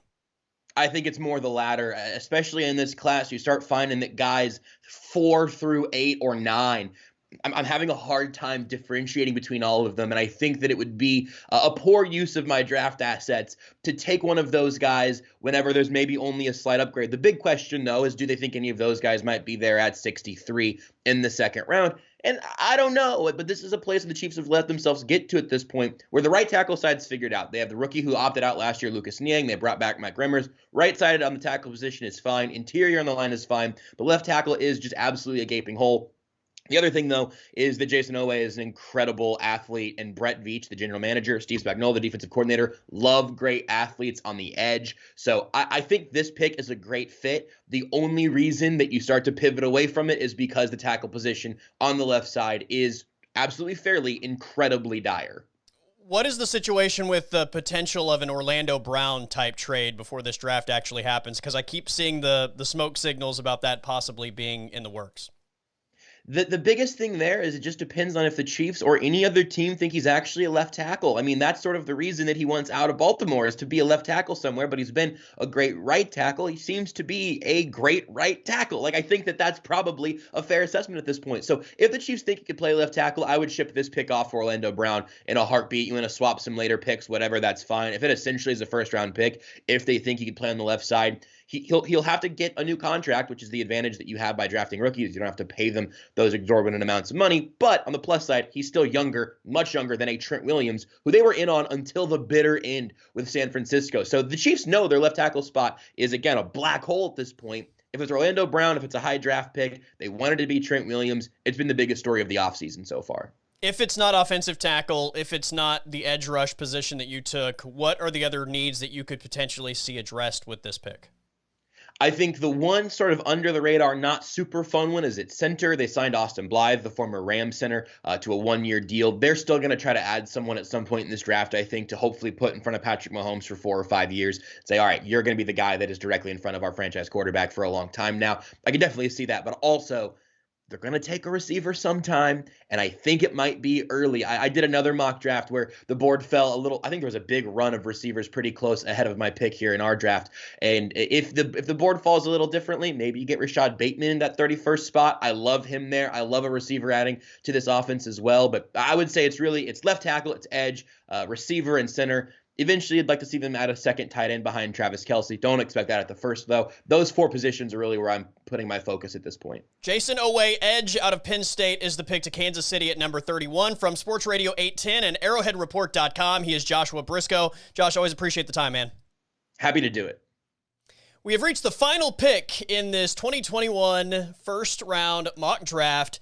The number 32 pick belongs to the Super Bowl champion Tampa Bay Buccaneers. I mean, this time a year ago, we were having the conversation, Greg, about whether or not Tom Brady was finished or had anything left in the tank. But now we're making the number 32 draft pick. Joining us from The Athletic is Greg Allman. Greg, who will Tampa Bay select to close out this first round? This was a tough call. Lots of good options there at 32. Thought about going a bunch of different directions. But Buccaneers are taking Clemson running back Travis Etienne at number 32. This, to be quite honest, just kind of feels like stealing for the Super Bowl champions to get a player of this caliber. It is, and it's tricky because they just added Giovanni Bernard yesterday, which gives them more than adequate depth at running back. I feel like no matter what they do, it's going to be somebody who doesn't play too much this year and can play much more down the road. And all 3 of the Bucs running backs, Ronald Jones, Leonard Fournette, and now Bernard as well, are all free agents after this year. So I feel like there's a chance for him to step into a much bigger role in year 2, even if it's kind of a gluttony of depth here this first year to have all those backs in one backfield. You mentioned so many great options, and with so many guys returning from that Super Bowl team, the needs aren't necessarily glaring, but what are some other positions that you could potentially see them addressing here? Yeah, it's like I started looking when there were 2 picks ahead of the Bucs, and honestly, the 2 picks immediately before the Bucs at 30 and 31 were both pass rushers. I still think that's kind of their biggest immediate need is getting young depth behind Shaq Barrett and Jason Pierre-Paul at outside linebacker. So I was definitely, I think if Phillips had still been there, I probably would have taken him at 32. Phillips went, and then Jason Owe from Penn State went as well, who would have been my next 2 pass rushers. The Russo from Miami is still there. I had what I had written down of the options I was looking at. Honestly, Landon Dickerson is still there, and I think they could use interior offensive line. I don't know that they needed enough to take a first-round pick there. I'd be impressed if they used their top pick on offensive lineman 2 years in a row. So at Dickerson, I had Russo, Asante Samuel from Florida State as a corner. The other guys at pass rusher, at edge, like Tryon and Joseph Osai, had them in there as well. If they went D-line, I think there's a big drop-off after Barmore. I'm going to butcher the name, but the Onwuzurike, I believe is his name. Out of Washington. Levi, from Washington, Levi, right. Had him on the list too. So there's about 5 or 6 that are all among the top 10 or so available and at need positions, if you will, long-term for the Bucs.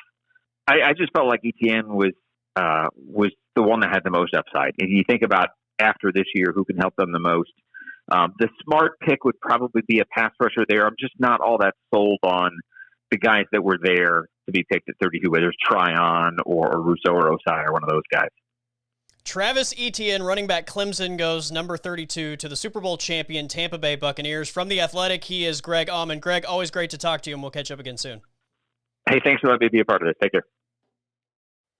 Once again, a giant thank you to everyone that helped me out with this mock draft. Again, it's just great catching up with all these people this time of year, and so many talented people in this business, so many talented people covering all of these teams, and I'm very appreciative of their time. So there we go. A big thank you to all of you guys that helped me out with this thing. Colby Daniels Podcast, presented by Artisan Botanicals in Midwest City. Check out their line of natural medicine products, including Kratom, CBD, and Delta 8. It's all about educating yourself on these products and their health benefits. And if you're unfamiliar with the health benefits, don't hesitate to give Artisan Botanicals a call. They have a staff dedicated to helping you live a better life. 405-458-9699. Plus, when you order online, abotanicalcompany.com, we're saving you 15%.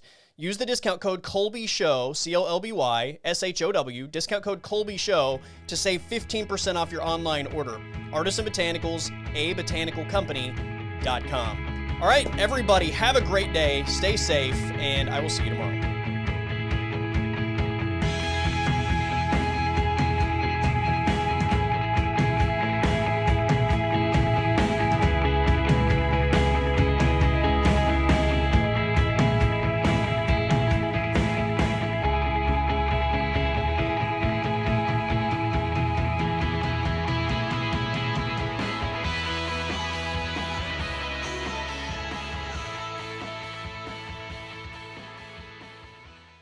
The podcast is over.